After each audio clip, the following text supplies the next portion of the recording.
It's great to be here with you on this Friday. Kevin Thomas, Ben Troop, glad you're making us a part of your day. We're in high-level negotiations with my son before the show. He will make a politician or a lead negotiator one day. Whatever he wants. Listen, whatever he wants to be, he will be it. And may God help you if you're running against him, because you will lose either by sheer mental fortitude or physicality. Yeah, you pick. Yeah, he will battle you in a physical challenge. It's fun. Speaking of negotiating, a lot of it going on last night in the draft. Ben, we'll get to that. Ryan Green, 10-10 XL in Jacksonville will join us. Jags go number 1 overall with Trayvon Walker. Demetrius Harvey, Big Cat Country, will join us. We'll also hear from Max Starks, former Florida Gator, former two-time. He is a two-time Super Bowl champion. Offensive tackle with the Steelers. We saw certainly a run on tackles last night. He will join us on the program in the final hour of the show. But Ben, your reactions a day later, the Jags take Trayvon Walker. That was not, I think, a big shock. As the days got closer, people said, nope, that's who it's going to be. But they moved back up into the first round and took a linebacker, Devin Lloyd, out of Utah at number 27 to bolster the defensive side of things. And apparently I'm getting like drop-offs now. I'll take one. I don't know what that is. What is that? Because Christian just... Whatever that is, I'll take one. Listen, I brought lunch today and I needed a sauce. And so I wanted a sauce and I went and purchased it from a restaurant, but I felt bad about just like purchasing like $1 worth of stuff. And so I bought a large sweet tea. Okay. So whichever one of y'all wants that, y'all figure that out. I don't mind. Just blessing. Care about you guys. Sweet tea is what I drink. I do not drink unsweet tea, but that's called dirty water. You guys worked hard yesterday, so I'm just dropping off a sweet tea in the middle there. Whichever one of y'all want that, y'all take it. Okay, nice. Hey, we appreciate it. I filled up on sauce in the draft last night. I did fill up on sauce last night, and I thought Christian was finna give me that drink, and then he hit me with the that's not my no. All I'm saying is this. Okay, Kevin, you said something last night that threw me off, not from a standpoint of where he went. Derek Stingley Jr. went number 3 overall, right? A guy that, similar to Jamar Chase, had to play 2 years of football because he peaked, I would say, as a team and as a player in 2019 when he was a true freshman. He goes 3, Sauce Gardner. I mean, I don't know if Sauce Gardner had an NIL deal or whatever he had, but he was iced up. But you talk about Drake London, going number 8 to Atlanta, and I was thinking, here go Atlanta again. 5 receivers go after him, and not too far after him when you talk about Garrett Wilson and Olave, and Bolton, and you talk about Traylon Burks and so on and so forth. But then the University of Georgia. We knew that Georgia was going to be a headliner in this thing. You started with Trayvon Walker. You end up with Seen. You talk about Jordan Davis. You talk about, Wiley and those guys. Nakobe Dean didn't go. They would have had 6 potentially, in the first round. 1 quarterback, Kevin, 1. So much talk about Malik Davis. So much talk about maybe Desmond Ridder, maybe sneaking in. Number 20, Pittsburgh. I mean, literally, you got Kenny Pickett. He plays in the same stadium in college, which is weird. I'm playing the same stadium in college. I'm playing in the National Football League. Aiden Hutchinson, he's kind of not local, but keeping it in state, going from Ann Arbor to Detroit. But Kevin, as much as we think we know, I didn't see it being 6 receivers. I think it ended up being 6 receivers and four cornerbacks, 2 safeties. So that's 6 and 6. You got 6 DBs, 6 and 2 wide receivers got traded. Marquise Hollywood Brown gets traded from Baltimore to Arizona, and obviously my Tennessee Titans trade AJ Brown, the Brown brothers, from Tennessee over to the Philadelphia Eagles. The draft is crazy because, Kevin, it's only 10 minutes, right? It's the longest 10 minutes. I'm like, come on. Like 10 minutes became 3 hours and 30 minutes real quick. But I do think it lived up to it. I do think that sometimes these hype trains that we see, the New England Patriots, they don't look at mock drafts. They don't care about none of that. None of it. But I think all in all, Kevin, the Ravens got better with Kyle Hamilton. Jermaine Johnson is one of the best stories in that, being a guy that was on Netflix on Last Chance U, going from junior college to Georgia to a team like Florida State. To a team like Florida State. But then two former considerably number 1 overall picks and Kayvon Thibodeau, Evan Neal both go to the Giants. Both go to the Giants. I mean, we're gonna get to who had the best draft, but all in all, it lived up to it. It's why we love the National. But when we put in our top 10, you had Derek Stingley. Now I'm like, Derek Stingley ain't going number 3 overall pick. Derek Stingley. I'm like, I got lucky. What can I say? But I will say this: if you are a team like the Jets, you said we want Sauce, right? We want Sauce Gardner.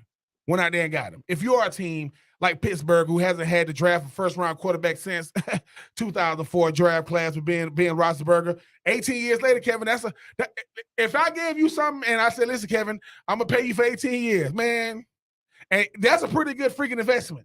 I don't care if it's a job, opportunity. I don't think I've done 18. It's been 18 twice. That's what I've done in my lifetime. So I just think that certain teams did get better. Certain teams are head scratchers. But listen, a lot of receivers, a lot of DBs. In the old lineman finally started coming off the board. I still think you got some quality picks at the D-line position.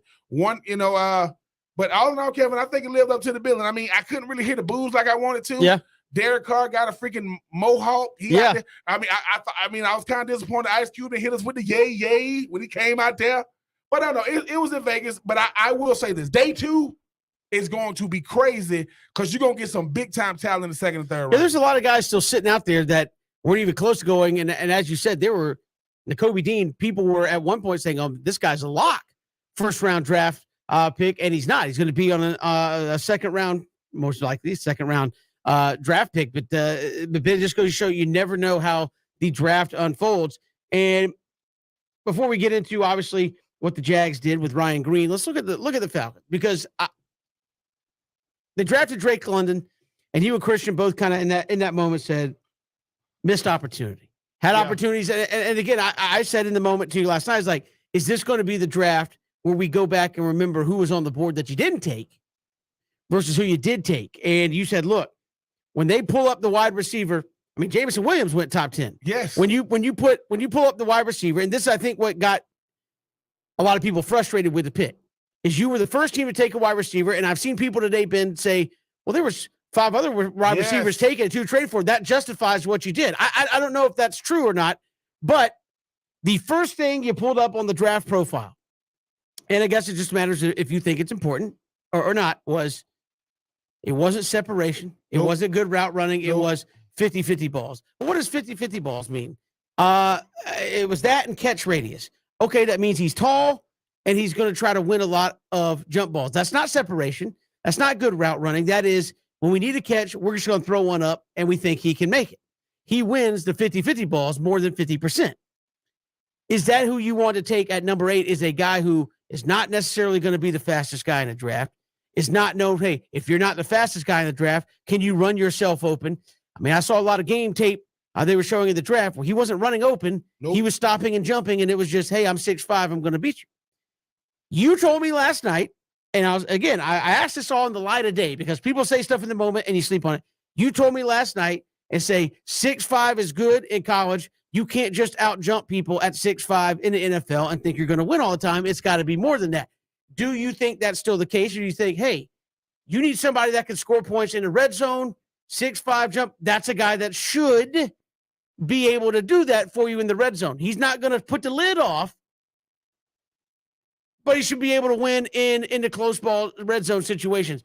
Is that still, given that Jameson Williams out there, Chris Olave, who was running a blazing fast time, and some of those guys were there, do you still think it was a poor pick? Should they have taken another wide receiver? Where are you at here today? I still think they should have took another wide receiver. I can respect the fact that they knew what was coming. They was like, we had to get the guy we coveted, because I think what he is he's more not necessarily like ability, but he looks kind of like Kyle Pitts. He just plays receiver. And I think what happens is, when you think about it, Kevin, too, you mentioned, Olave. I mean, he goes to freaking New Orleans. He is going to terrorize in that defense. I mean, in that offense. You talk about a guy like Traylon Burks is obviously replacing AJ Brown. I mean, you talk about a guy like Jameson Williams. Jameson Williams was a first-team All-American. Now, I will say this. At one point, Garrett Wilson, Olave, and Williams was all in the same that's all Ohio State, until obviously Williams moves on to play at Alabama. I don't like guys that are just better than the competition in college. That's not gonna be the case. Think about this. Okay. The Jets are playing the Falcons. Sauce Gardner is 6'3".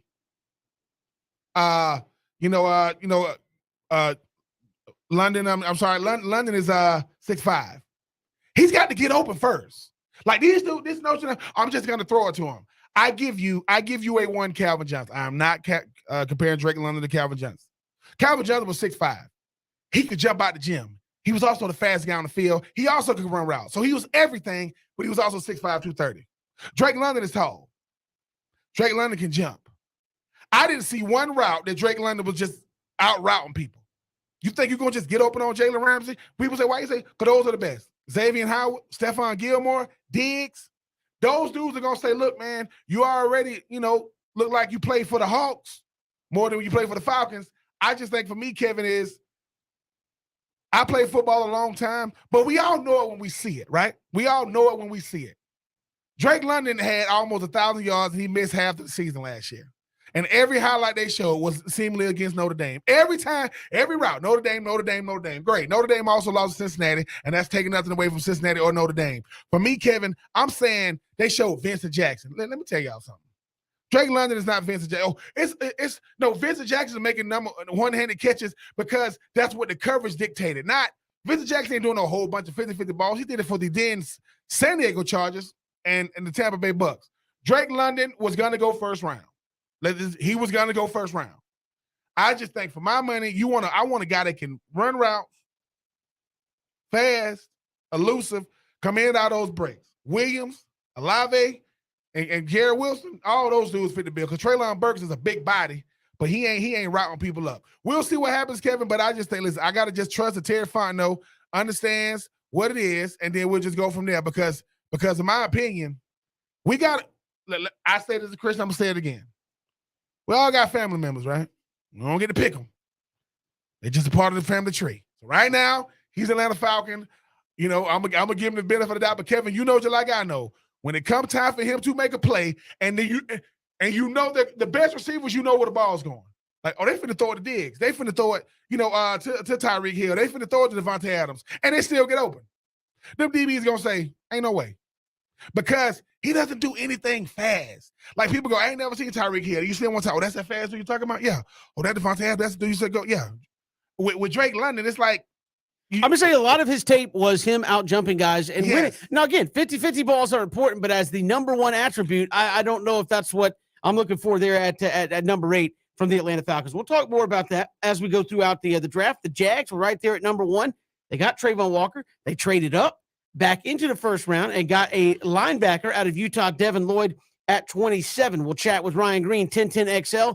What's the reception like there in Jacksonville? He'll join us next here on 3 and Out on the Southern Pigskin Radio Network.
Getting ready for day 2 of the draft. Day 1, a lot of excitement there in the top of the first round.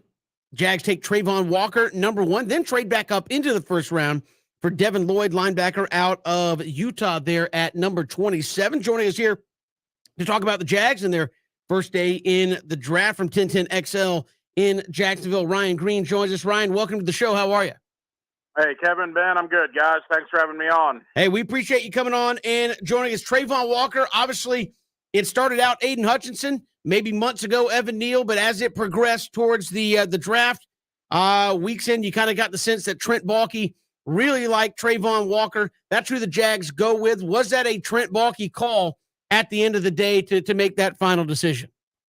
They'll tell you it wasn't. They'll tell you it was a collaborative effort. They've said that last night and then again at their press conference earlier today.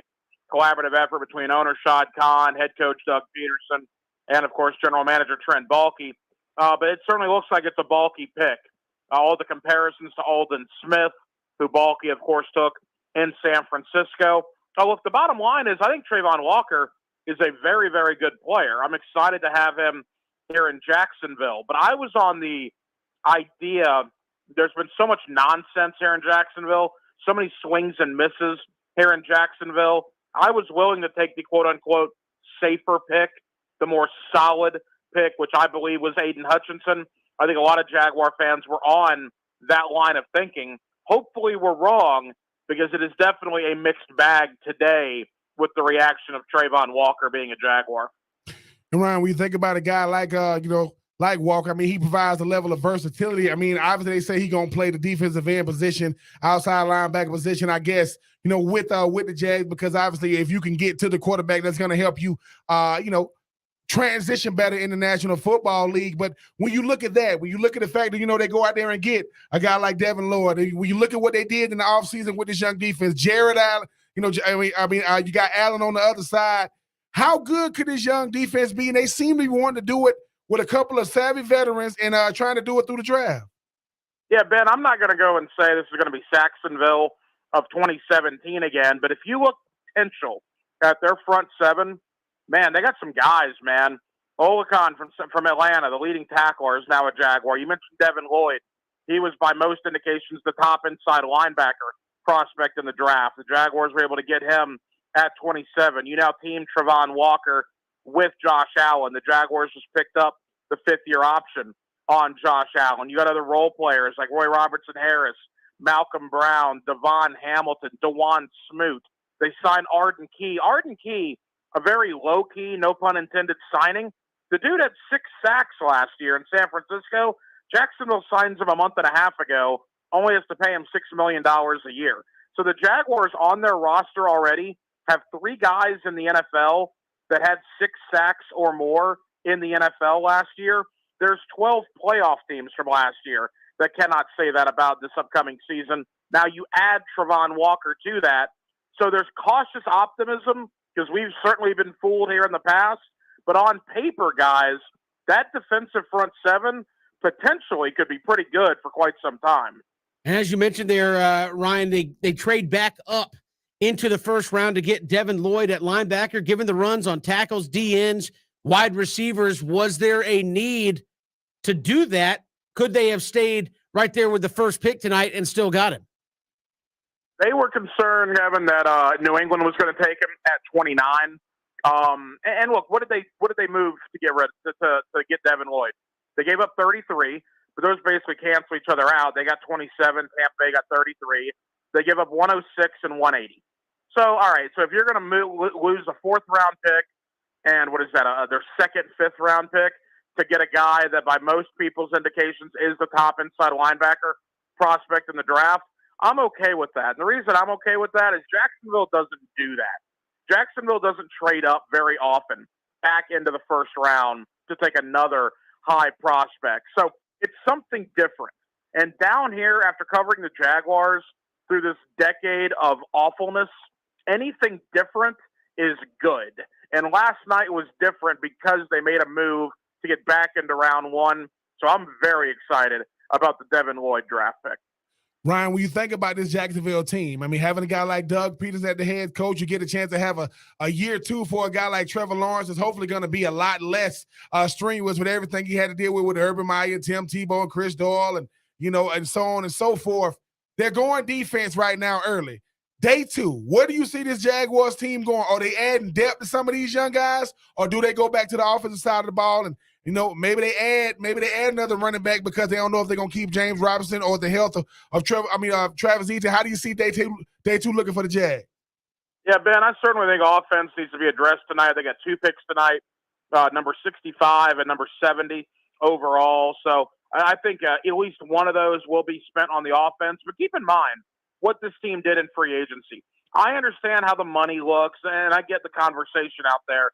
But they brought in Christian Kirk, Zay Jones, Evan Ingram, Brandon Sheriff, and they get Travis Etienne back, who didn't play last year.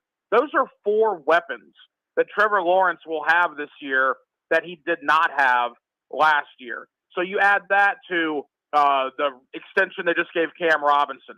You add that to James Robinson, hopefully going to be 100% with that Achilles injury. And if James Robinson and Travis Etienne are good to go, and if Christian Kirk is the guy they believe he is, and you team him up with Marvin Jones, you team him up with Zay Jones, you team him up with Laviska Shenault, you could have a 2 tight end set of Dan Arnold and Evan Ingram. That's good for the Jaguars. That is much better an offensive roster that Jacksonville has had in quite some time. So I don't know if they're going to go wide receiver tonight. That's the position a lot of people here in Jacksonville, guys, want them to go. But I always follow the money. And the money they spent in free agency with Kirk, Zay Jones, and Evan Ingram leads me to believe that they feel better about that position maybe than the fan base does. Tonight, I think it's about the lines of scrimmage. Maybe another interior offensive lineman, maybe another interior defensive lineman, get some bulk on the lines of scrimmage here in Jacksonville. Ryan Green, 1010XL, joining us here on 3 and Out. Ryan, what kind of value do you think they get? Because, again, correct me if I'm wrong. I could have overlooked something there, but by moving up, they don't have a second-round pick, right? They have to wait to the 3rd round. They have a couple of picks there, but they're going to have to wait a little while tonight unless they move up into the second, right? Yeah, that's right. They have the first pick of round 3, which is 65, and then they have the 70th pick because they absolutely fleeced Carolina last year in the C.J. Henderson deal. Trent Baalke gets ridiculed down here nonstop. He won that deal. They got Dan Arnold at number 70 for C.J. Henderson, and C.J. Henderson's doing less than nothing up there in Carolina right now. So as a result of that trade, they got 2 picks. But again, you're right. They lost a second rounder, but they got Devin Lloyd. And who knows if Devin Lloyd would have been there at 33. So I almost think that cancels out. You got Walker in the fold. You got Lloyd in the fold. You're going to have to wait to see how things fall. But come the beginning of round 3, they have 2 of the top 6 picks in round 3 tonight, which should be 2 starters. If you're drafted in the top 70 of the NFL draft, you should either be a starter or a guy that plays an awful lot. So they need to hit on those 2 picks tonight. Ryan, what is the mood, today in Jacksonville? I mean, obviously, having back-to-back number 1 overall picks, everybody knew it was going to be Trevor Lawrence last year. You knew this year started off Evan Neal, then you're talking about Aiden Hutchinson, then, a week before the draft or so, you get a guy like Trayvon Walker. It ends up being the pick. You talk about a guy like Devin Lloyd. You talk about what they've done in the offseason. With the offseason included yesterday, and obviously you got day 2 today, what is the mood like today in Jacksonville? Ben, you'd think it would be a lot more positive, but it's not, and I understand it. Look, this fan base has been through the black hole, the abyss of NFL football. I mean, they've been the worst organization in football over the last 15 years. Their only playoff appearance since 2007 was in 2017. So the fan base is always looking at the negative, and you can't say that you blame them because they've been put through the ringer so many times by this organization. So I like the moves the organization has done. I think football guys, former players that I've talked to, they like the moves that the organization has done. The fan base is tired of the nonsense, I'll say, on terrestrial radio. They want to see it for themselves come the fall. So there is a very, very cautious optimism, if not still a little bit of negativity about this team until they see better results on the field. And again, Trent Baalke, you mentioned his probably overarching a hand in that first pick. Is this a little chance for him to revive himself? I know since he's been in the fold. There was Urban Meyer. There was all the stuff that went on last year. How do you kind of get rid of that? And is he trying to get a little renewed faith? Because his resume obviously doesn't look all that great when you go back through his time as a general manager.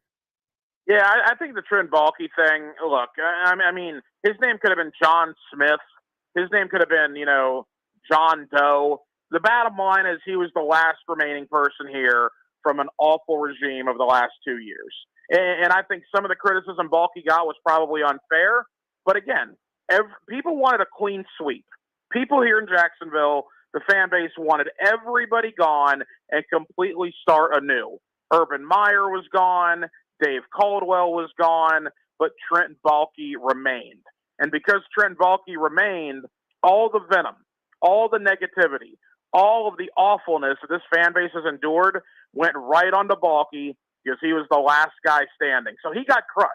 I mean, fans dressed up in clown costumes at the end of last year, for crying out loud. He got crushed. But look at his draft last year. We think Trevor Lawrence is going to be good.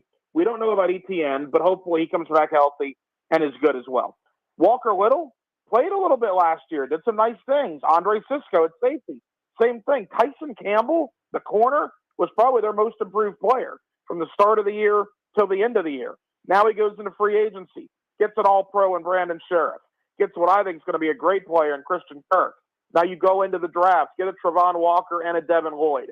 It's not trendy. It's not popular to compliment anything Trent Baalke does here in Jacksonville. But I got to tell you guys, on paper, I like what I'm seeing to this point. We'll obviously hope that continues.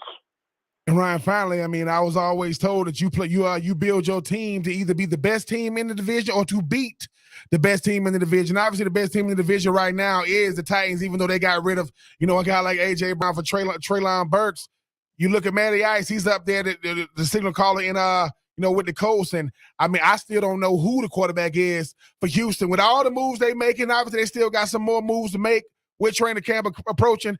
How much can this team improve, in year two with a guy like Trevor Lawrence? And I'm not saying they're going to win the division, but can they at least tread water in this division this year?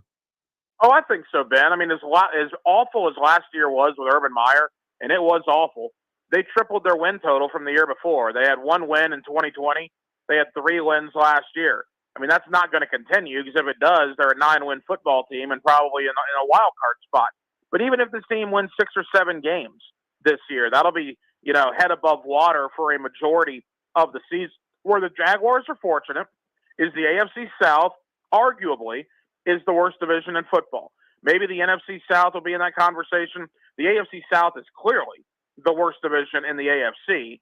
So it's not going to take all that long to be competitive in that division. Can they be competitive this year? Yeah, I think they can be. Get me to Thanksgiving. Let me play competitive football with games that matter until Thanksgiving. Sad as that is to say, that will be an improvement here in Jacksonville. Ryan Green, 1010XL, our guest here on 3 and Out. Ryan, a pleasure. Thanks much. Hey, fellas, have a great weekend. Take care. We'll do. Ryan Green, 1010XL, joining us here on the program as Jacksonville goes defense, moving back up into round number 1. This is 3 and Out all across the Southern Pigskin Radio Network, streaming live, ESPNCoastal.com. You can catch us on Facebook, Twitter, and YouTube.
Good to have you here on this Friday. Kevin Thomas, Ben Troop.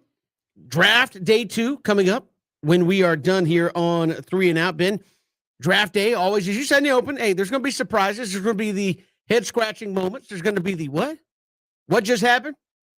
6 wide receivers get taken in the first round, Ben. 2 more get traded in order to facilitate picks in the first round. As I heard someone say, A.J. Brown was traded to the Eagles so that the Titans could draft A.J. Brown Jr. Come on. Essentially. Yep. So I know Ben is always, it's a bit of mantra of yours since you mentioned they are looking for a reason to get rid of you and get cheaper and younger. And that's what the Titans did. But 6 wide receivers in the first round.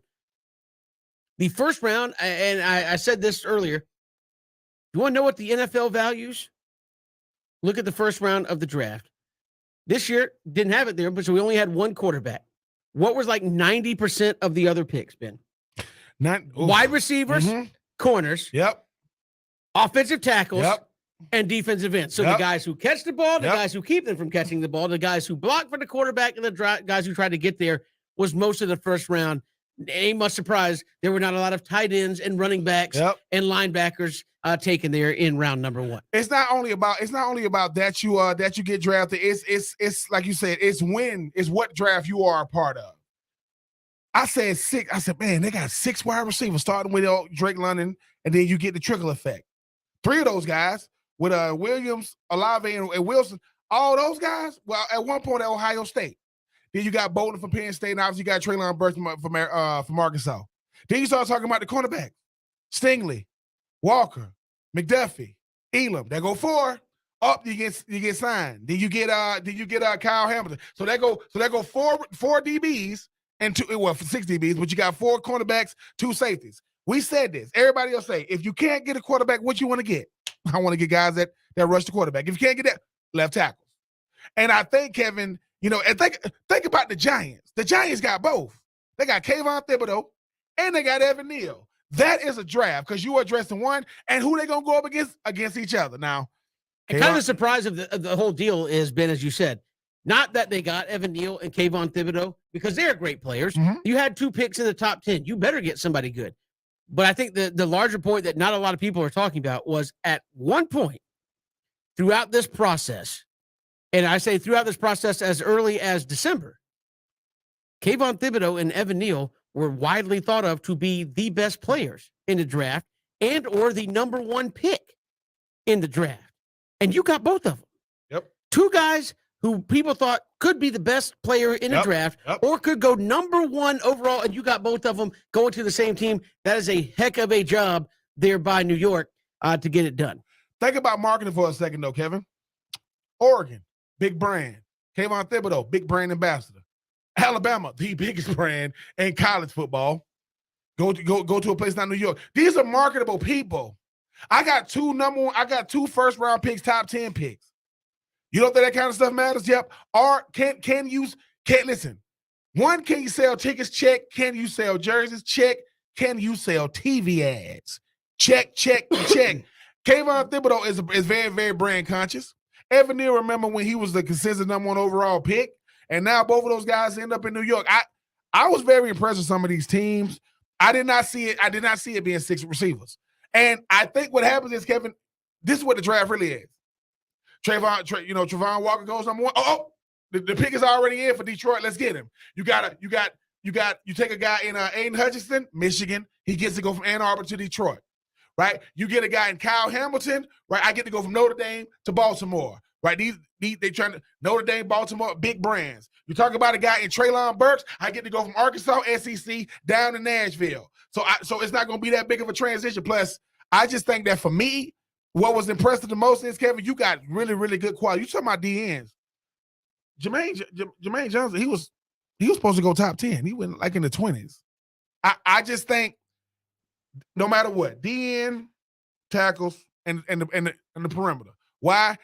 You talk about them cornerbacks. You talk about them receivers. You talk about these hybrid safeties. Sign benefited from going to a place like Georgia. But no, Kevin, I mean, you're right. All the talk about quarterbacks, how many quarterbacks will end up? 1.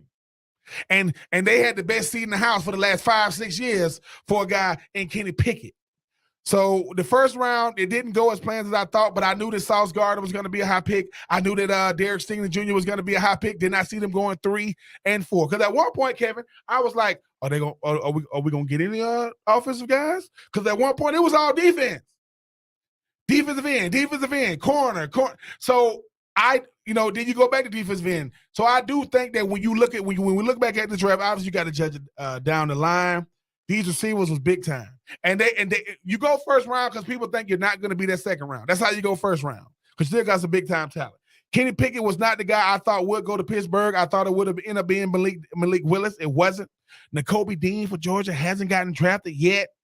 I mean, the New England Patriots don't care about – I don't care how y'all feel. I mean, not only is the pick strange, the last name of the player is strange. I'm saying, but and this is what I saw some people in Boston saying, like, oh, the Patriots are done. They're over. But it's like, and I get it, you could say, it's Tom Brady, but it's not like the Patriots had horrendous defenses either while Tom Brady was there. And they were to me, if I'm a Boston fan, you come off sounding spoiled and ridiculous when you're saying the Patriot way is gone, it's over, and that was a horrible pick. We saw a columnist, I forget his name, so my apologies, I'm not giving you credit, say, hey, absolutely horrible pick. And then on Twitter came back and said, hey, if Strange makes 10 Pro Bowls, it doesn't matter. You don't make that pick there. No.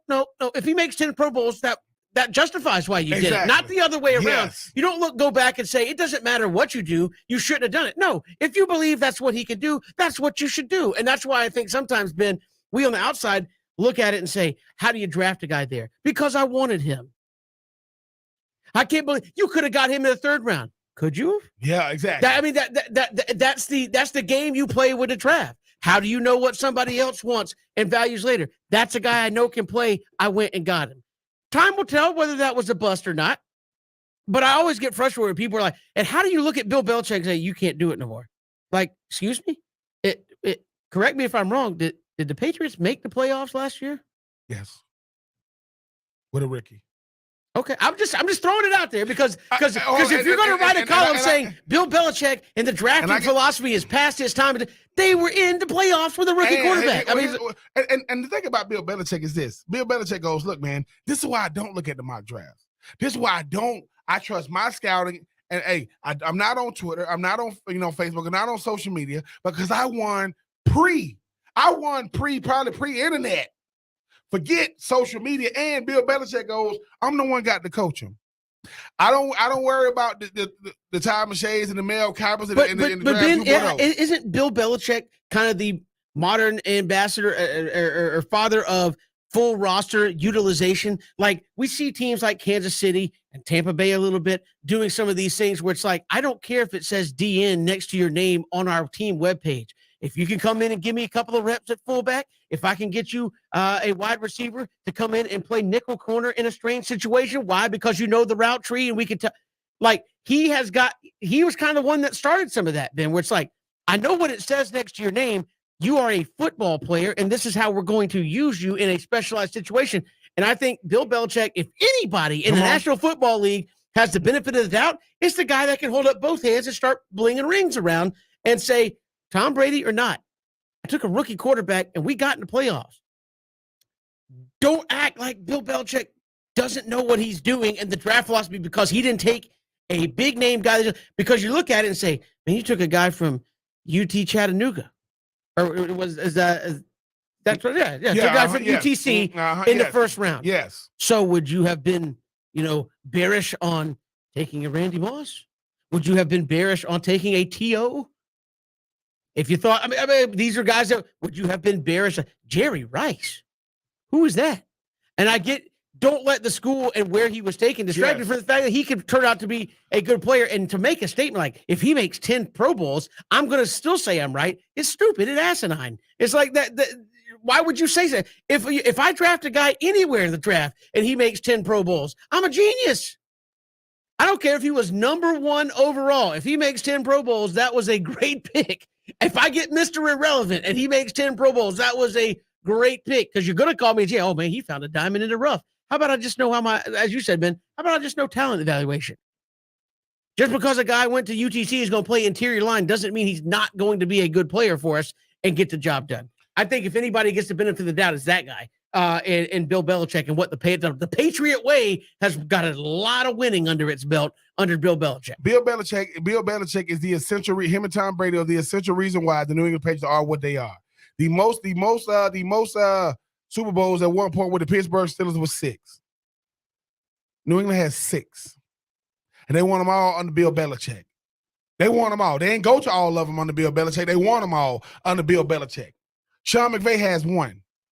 Andy Reid has 1. Doug Peterson has 1. Harbaugh has 1. Tomlin has 1. Right? That's 5 guys. That's 5 guys together. Don't got it. Aaron Rodgers has 1. So there goes 6 different players or coaches that have. That's how many I got. That's not how many Super Bowls I've been to. That's how many I got. How many Super Bowls you went to? Oh, I went to. I went to 9 of them. What? Yeah, exactly. Yeah, I went to 9. I won 6. I lost 3. I win the division like every other year. So while people going crazy about Buffalo, tell Buffalo to show me their rings. Oh, that's right. They don't have any. So yes, Kevin, you are right. You got to listen. In the words of my granddaddy, you got to know who you talking to. Bill Belichick is still that dude. Because if he wasn't, why you think Tyreek Hill is in Miami? Oh, I'm sorry, Parker, that was in Miami. He's now in New England.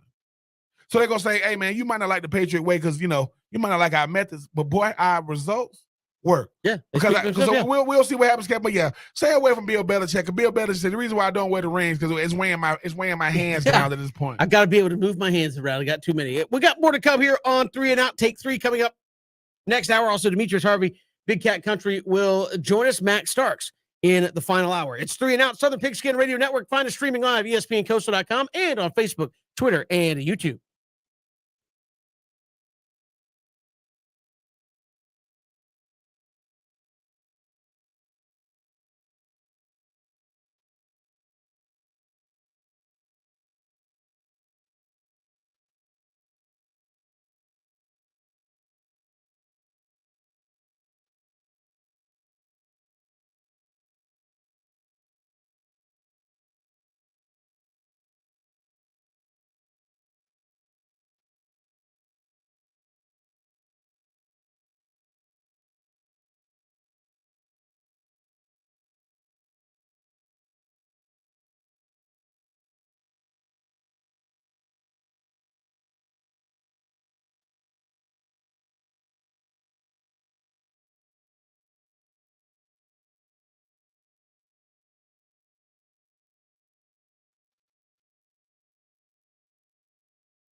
Good to have you back here on this Friday.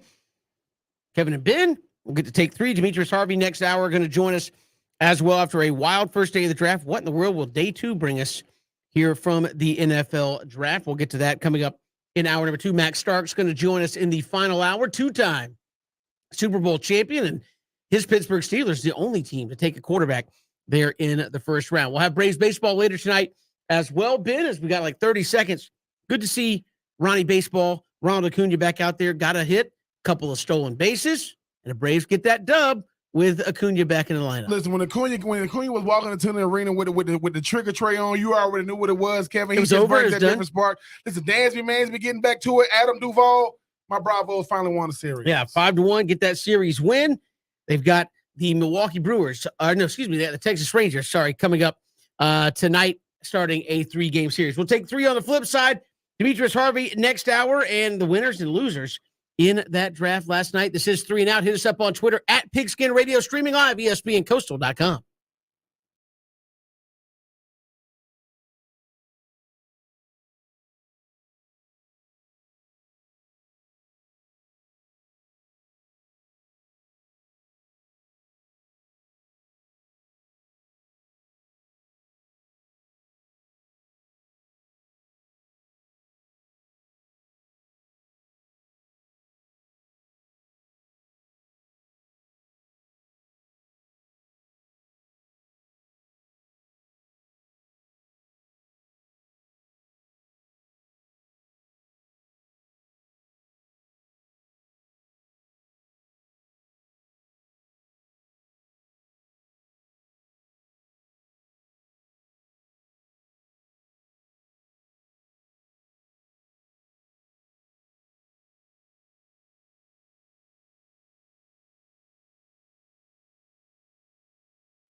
to have you back here on 3 and Out on this Friday, day 2 of the draft, upcoming in just a little bit.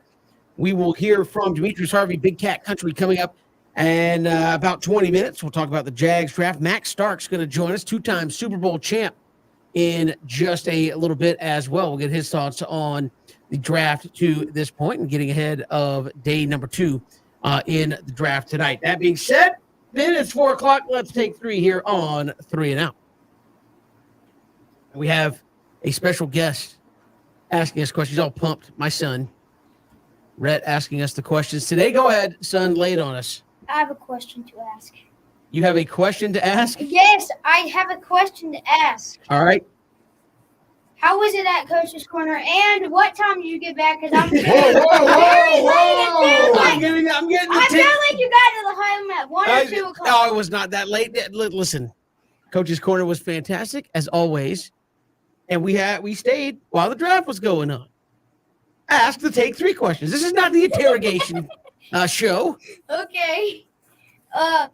Take 1. Who was the best pick in the draft? I don't know because I never watched it. All right. The best pick in the draft, Ben. The best pick in the draft to me is Kyle Hamilton. I think that you talk about a hybrid safety, 6'4", 225, sideline to sideline type safety, a ball hawking safety, a guy that's very, very aggressive in the run.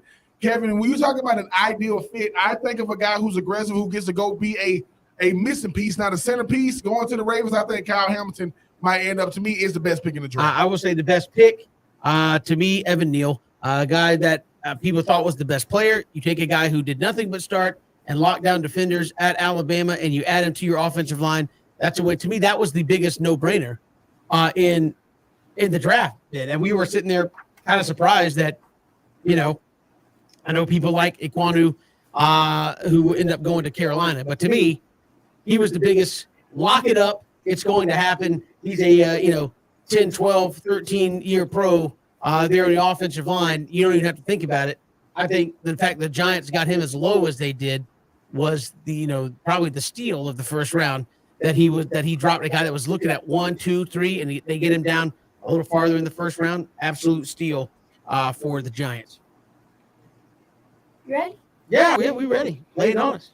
Take 2. Who was the worst pick in the draft? Woo! I still don't know. The worst pick. Wow. I mean, and it depends on what you mean by worst. I think I know where Kevin might be going with his worst pick in the draft. But for me, it's Aiden Hutchinson. Not because he's not a good player. It's because of where he went. The worst pick in the draft is because of where he went. The Detroit Lions, Kevin, is the graveyard for NFL players. Why?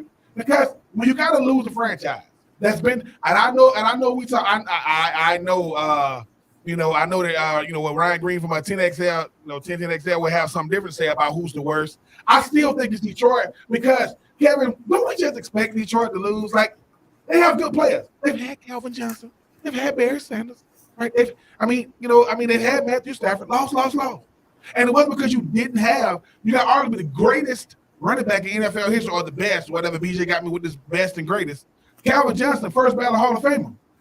Matthew Stafford is putting together a nice Hall of Fame career when you add the Super Bowl. Lost. So for me, it's Aiden Hutchinson, not because of who he is, but where he went. I would go with Aiden Hutchinson going to Detroit. This would just be my opinion. I think there's a lot of cases you can make for worst pick. Teams trading picks, moving up to get the third, fourth, and defensive back on the board, fifth defensive back on the board. I think the worst pick, though, still, just by all accounts, it has to be Drake London for the Falcons. And I put it in this context. Then when the pick was made, I looked at you and Christian and I said, don't let this be the draft where everybody remembers who was left on the board when you picked Drake London. Right? You had needs. Not that wide receiver wasn't one of them, but you took the first wide receiver. And a lot of people think you didn't take the best one. So you took the first wide receiver, but not the best one. Certainly not a guy who was going to take the lid off of defense. You had a couple of those guys to choose from. The best attribute guys were saying after the pick was made, oh, this guy can win 50-50 balls. He's got a great catch radius. Okay, can you get open? Come on. Can you get open against elite DBs? And sometimes when you see some of those positives, I'm not taking away that, hey, he does have good catch radius and that he can win a lot of 50-50 balls. When I think about what it takes to win on the outside, I want a guy that can separate. I want a guy that can create. Otherwise, you kind of pigeonholed, Drake London is like, hey, you're a red zone receiver, right? You're a guy that's going to be down there and we need to throw one in the back corner and you can jump up and try to beat somebody. But as you said, Ben, 6'5" in college is different than 6'5" in the NFL, where you're getting the tallest DBs out of college possible. And I wonder if you go back and look and say, was there one? Was there two? Was there maybe three better wide receivers on the board than what you took? I think you might have to go back and say, yes, I could be wrong. I'm saying this where we sit right now. I'm not upset with Falcons taking a wide receiver. I just don't know that they took the best one they could possibly, especially when you had the number one pick. I say the number one pick at that. Nobody had taken a receiver till you did. So I will say Falcons, to me, worst pick of the first round. There were some others that are very close. But I think for what you could have done and what you did, didn't like how they did it. Very, very valid point. I know we're going to get back to our take three question, but very, very valid point. Because sometimes it's what you could have gotten and what you settle for. Because when you see Olave, when you see Wilson, when you see Burks, when you see Bolton, and those guys, they jump off the page at you. Those are how when you see freaking Jameson Williams. Oh my goodness. So, I mean, yeah, I can definitely go with that. Like I said, I've had 24 hours, a little bit under 24 hours to kind of deal with it. I'm still dealing with it.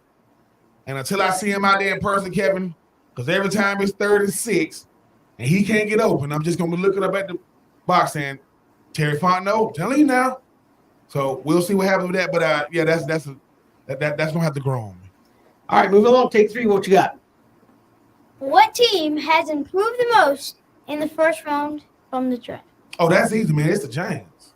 I mean, Kevin, for everything you just said, I want guys that will. When's the last time you got two potential number one overall picks going into the? Kayvon Thibodeau was the number one overall pick going into this year's season. Forget the draft. Yeah. Evan Neal became the quote consensus after the season. You get both of them in the top 10, both. So I get a tackle that I get a tackle that's going to be there for the next 10 years. I get arguably the best defensive player, arguably the best defensive pass rusher in the draft, both going in the top 10 and both going to be on the rookie deals for at least the next 4 to 5 years with potentially the franchise. I'm going to say the Giants because you addressed a huge need at defensive end. You addressed a huge need at the tackle position. And that means that one, Kevin, they're going to try to get Saquon Barkley more involved this year in the offense because, well, Daniel Jones, jury's still on him, and they pick up his 50 option. And I think Kayvon Thibodeau gets to go with Azeez Ojulari, a Dexter Lawrence, a lot of young guys. So give me the New York Football Giants. That's a great pick there. And I think they got two potentially number one overall picks in the first round on both their picks. I want to say the Philadelphia Eagles, though, Ben. You go and get a massive defensive tackle. You already had a massive defensive tackle, and you got another one. I mean, is anybody going to have to move more beef than the offensive lineman playing the Philadelphia Eagles? Massive defensive tackle on Jordan Davis. That was a good pick. Then you go out and get A.J. Brown. You go, well, that wasn't draft. No, they used the draft to get A.J. Brown. So that's why I say who improved themselves the most through the first round? The Philadelphia Eagles. Mm-hmm. You got a number one receiver to go with all the other receivers you got, and you got a massive human being to go next. You don't think, and again, you don't think Jordan Davis is going to benefit from playing next to another mountain of a man? Yes. Yeah, absolutely he is. So I think they improved themselves the most in the first round because they improved themselves in the draft and outside of the draft all at the same time. And only a handful of teams would have been able to say they did that last night, even though the Jets got like 600 picks, seems like in the first round last night. But I'm going to go with the Philadelphia Eagles. So we are both keeping it in the NFL East. I'm going with the New York Football Giants. You going with the Philadelphia Eagles. Ray, what you like the most about the draft last night? I wasn't watching it. I was in bed at like 9:30. Whoa, you go to bed at 9:30? Like consistently every night? Should have been up that late. I mean, Hey. I mean, what were you up doing? Talking to Ron LaCunha?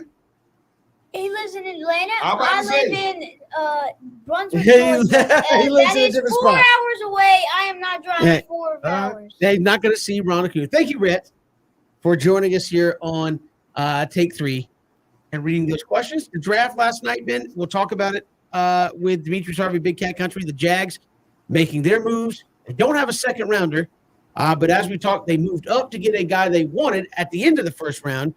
They're going to have to wait till the third, but they have 2 of the top 10 picks in the third. Are you okay with that, or is it tough to watch now? Going, that's a long wait getting there to the third round and watching guys go off the board. No, it is a long wait, Kevin. But I think that's what you put yourself in a position to do. You've addressed a lot of needs. I mean, you got the receivers that you've liked, and not just Zay Jones and obviously a guy Christian Kirk. But then you talking about Evan Ingram, right? Is Travis Etienne back? We'll see how his health is. You get the guy, you get the multifaceted, super duper talented, incredibly high ceiling in Trayvon Walker. I mean, and then you come back, you trade back in the first round to get Devin Lloyd. In most people's draft boards, even I'm on the inside linebacker in this year's draft. You talk about what it did and all. Because Kevin, it's a mix of the all season and the draft, right? You got the I can't even say his name from Atlanta. You got the leading tackler in the National Football League to come over with you. So I do think when you talk about the Jags, Kevin, you sit back and watch everybody scramble to put theirs together. No, we put ours together. Now, does that mean it's going to equal some wins? No. Does that mean, because two things are going to happen, Kevin. Either one, they're going to win games and people are going to want to watch, or they're going to have to add another pool to the stadium because they got a bunch of them there right now. So we'll see. But Mr. Khan, for one draft, he looks pretty good. But paper champions, ain't going to get you nowhere. But they did. Waiting to the third means they've done all they need to do thus far. I certainly understand that. That's Take 3. We do it every day. This time we'll come back. Demetrius Harvey, Big Cat Country, joins us here on 3 and Out. We're streaming live ESPNCoastal.com and on Facebook, Twitter, and YouTube. Got it. Yeah. I got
Day one of the draft, a lot of excitement, a lot of stuff happening here for day number 2. Tampa Bay on the clock as the Jags traded to get back up into the first round and take a linebacker yesterday in the draft. Joining us here to talk about that and what Jacksonville's looking to do here. Day number 2, Demetrius Harvey, Big Cat Country, joins us on 3 and Out. Demetrius, welcome. How are you? I'm doing all right. How about yourself? Hey, we're doing great. Obviously, pretty poor kept secret there leading up to the number 1 pick last night with Trayvon Walker. Your thoughts, was that a Trent Baalke pick? Was that something that Doug Peterson kind of came around to after a while? Who kind of had the final call there to officially make it Trayvon Walker? Yeah, I think perhaps people are putting a little bit too much into the idea that there were, 3 separate picks for these guys as if, they weren't collaborating at all. And they kind of made that clear during the press conferences that there was a collaboration and they were guys that, they came to a consensus on. Trayvon Walker was a guy that they all liked, between Shad Khan, Doug Peterson, Trent Baalke.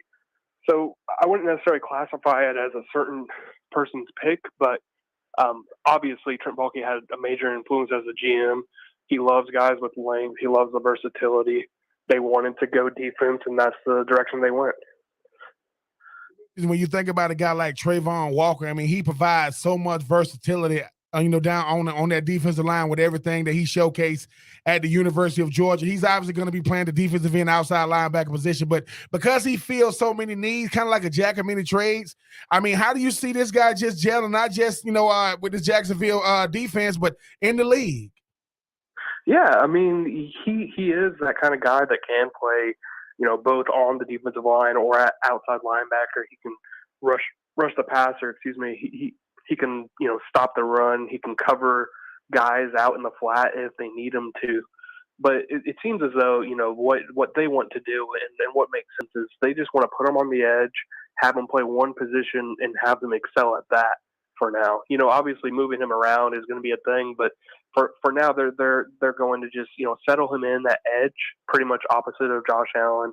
He could play some 5 technique as well and just make sure that he's comfortable and gets used to rushing the passer. And he talked about that today early at his press conference. It's going to make him a better player. The productivity wasn't there necessarily in terms of pass rushing, but, it was because of a lot of the things that they made him do at Georgia. He played 4-eye, he played 3 technique, he was inside, outside. He was doing a lot more responsibilities, and now he can just settle in at 1 and get with the Jaguars defensive coordinator and Mike Caldwell and refine those skills. I think that that's ultimately going to be what he makes his money at on the defensive line in Jacksonville and throughout the league. And, I really do think that he's going to become a better pass rusher as a result, and that's exactly what they drafted him for.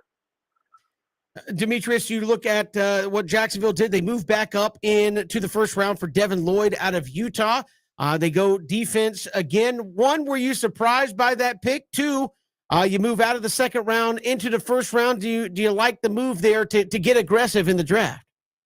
Yeah, I really do like the move to get aggressive. I understand that people, might say that the value is not necessarily there to trade up for a linebacker, but he was their top linebacker on their board, and that's a guy that they wanted and they coveted, and they actually felt as though the New England Patriots might take him 2 picks later. So it makes sense to trade up for a guy like that. I wasn't necessarily surprised that they trade up for a linebacker. I expected them to. I expected them to trade up for a guy like Quay Walker, or if they wanted to go on the opposite side of the ball, I thought they were going to trade up for a guy like Tyler Linderbaum, but of course he went to the Baltimore Ravens. So when it came up to Dylan Lloyd, I actually expected him to go a lot sooner. So the fact that he was there, I think that the Jags knew that they had to do that, and Trent Baalke actually reiterated yesterday that once they saw him there and they saw the value, they knew what they had to do, and that's why they made the trade with the Bucs. He's a fantastic player, at least from what I've seen, and I think that they hit a home run potentially, maybe even a steal of that first round with that guy down at pick 27. And Demetrius, when you see, obviously they're going defense in the draft to combat that with what they did in the offseason with the offense, with Zay Jones, with Christian Kirk, with Evan Ingram. They seem to be doing more of a mix of it, kind of letting the veterans lead the way when it comes to the defense / most of the offensive side before the draft, going more defense because you got some guys, in the offseason to kind of help these young guys transition. How do you like the overall offseason thus far for the Jags? Yeah, it's kind of a mixed bag, right? Because offensively, they got a guy in Christian Kirk who, I feel would be a fantastic weapon for Trevor Lawrence in terms of, his, abilities out of the slot.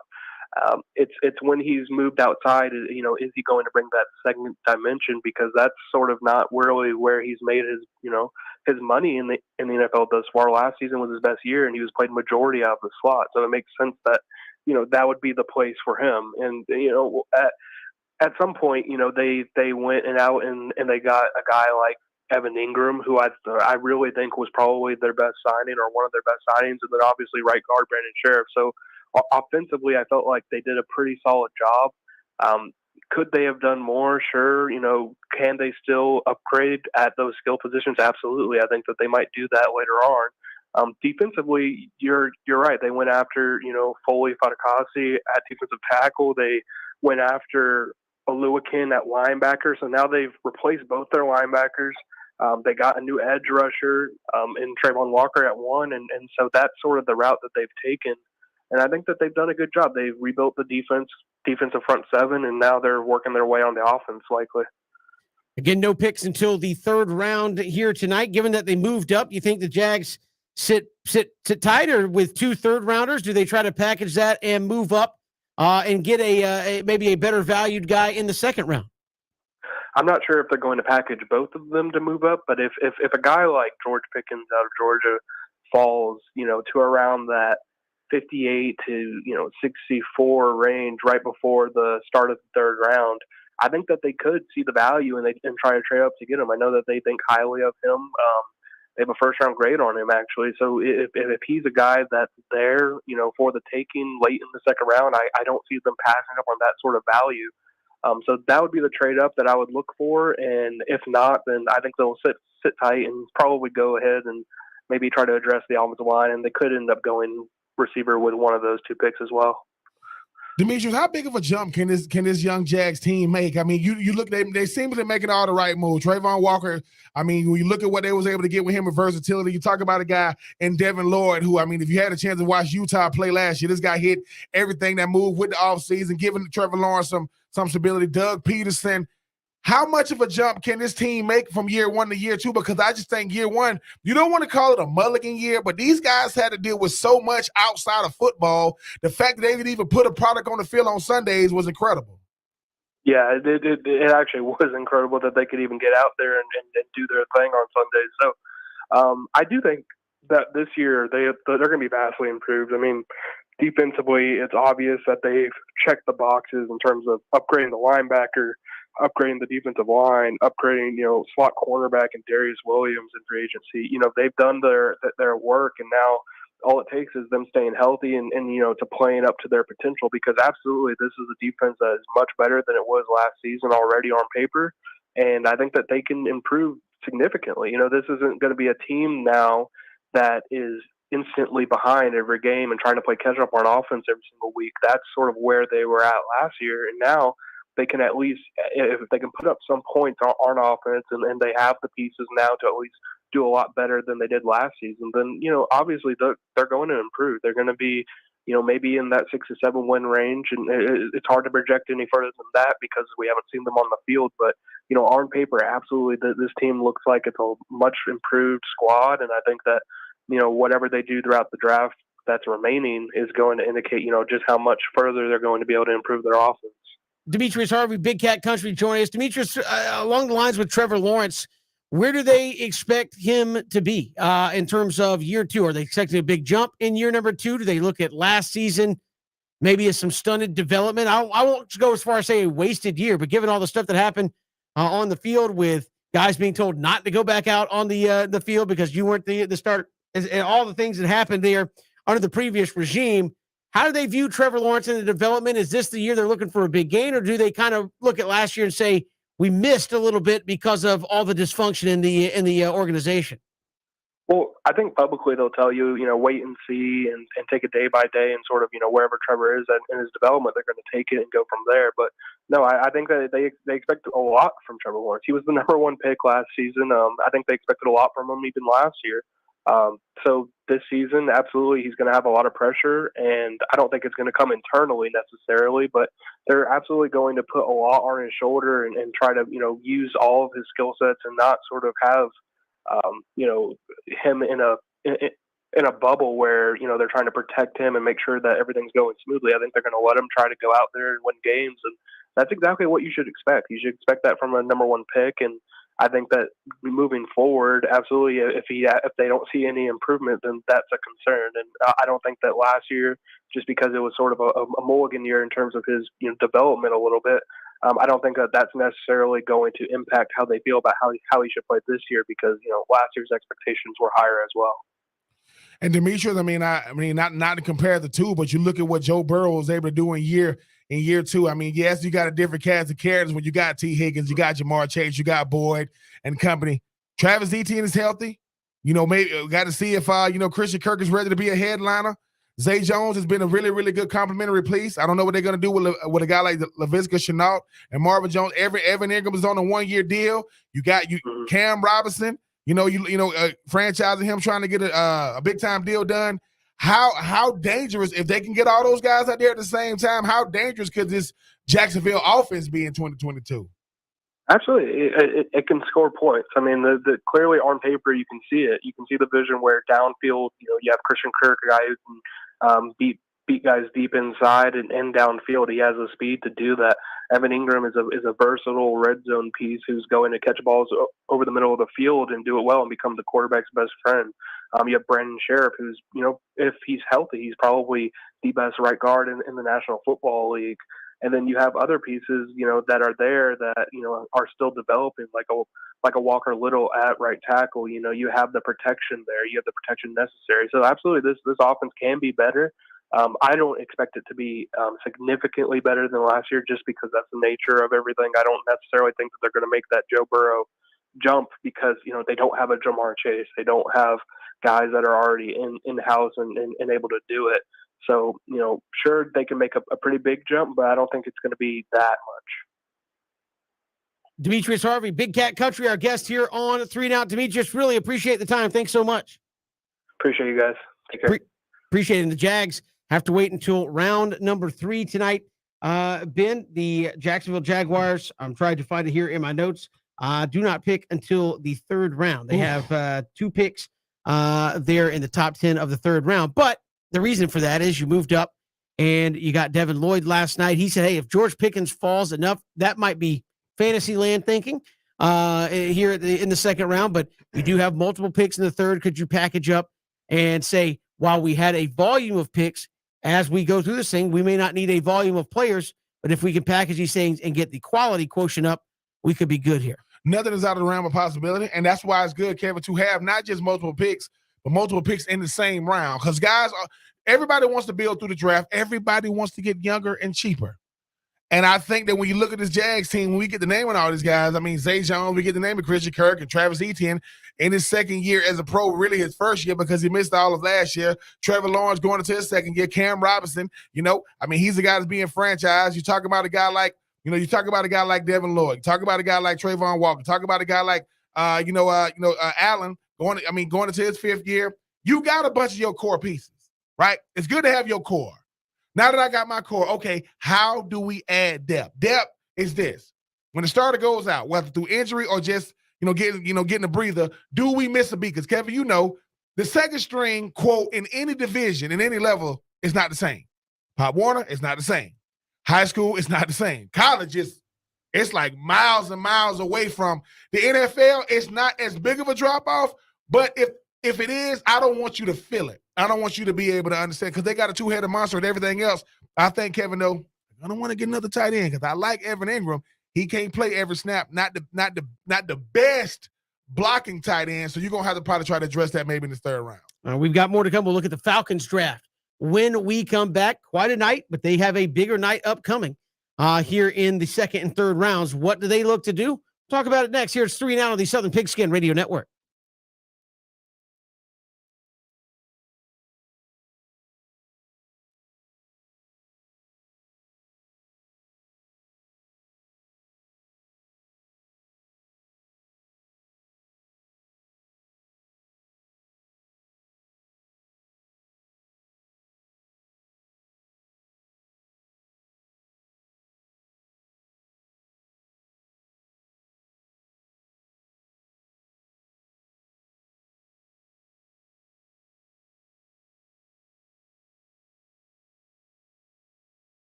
one of those guys. Last night he was not happy with it. Today he comes back and he was telling me before second down, we'll see how it goes. People were down on AJ Terrell, right? Oh, why'd you make that pick? He got cooked in the playoffs. Turned out okay. I think Drake London, the thing that concerns you is he's a 50-50 guy, not a separation guy. He's a catch radius guy, not a I'm going to create separation with my speed kind of guy. And you had some of those guys on the board. Obviously, you were the first team to take a wide receiver. Where are you on Drake London now that you've had 24 hours to kind of sleep on it, think about it? You like the pick, or are you still like wait and see? I know everybody could be wait and see, but I mean, in terms of how he's utilized, or have you started to come around and say maybe it was a good pick? Where you sit here in the aftermath? I still feel the same, Kevin, because this is what I realized about the draft, right? I shouldn't have to talk myself into anything. We was at Coach's Corner yesterday. Everybody stopped. When the drink, right? He says, the 8th overall pick, 2022 NFL draft, the Atlanta Falcons select Drake London. And everybody was just like it's a puzzling look, Kevin, because number one, I did not see the other 5 coming off as quick as they did. But it goes back to what you were saying. If you have an opportunity to get these but that gives you an idea where the Falcons' board was, right? Because you could have taken any wide receiver you wanted, and they took him.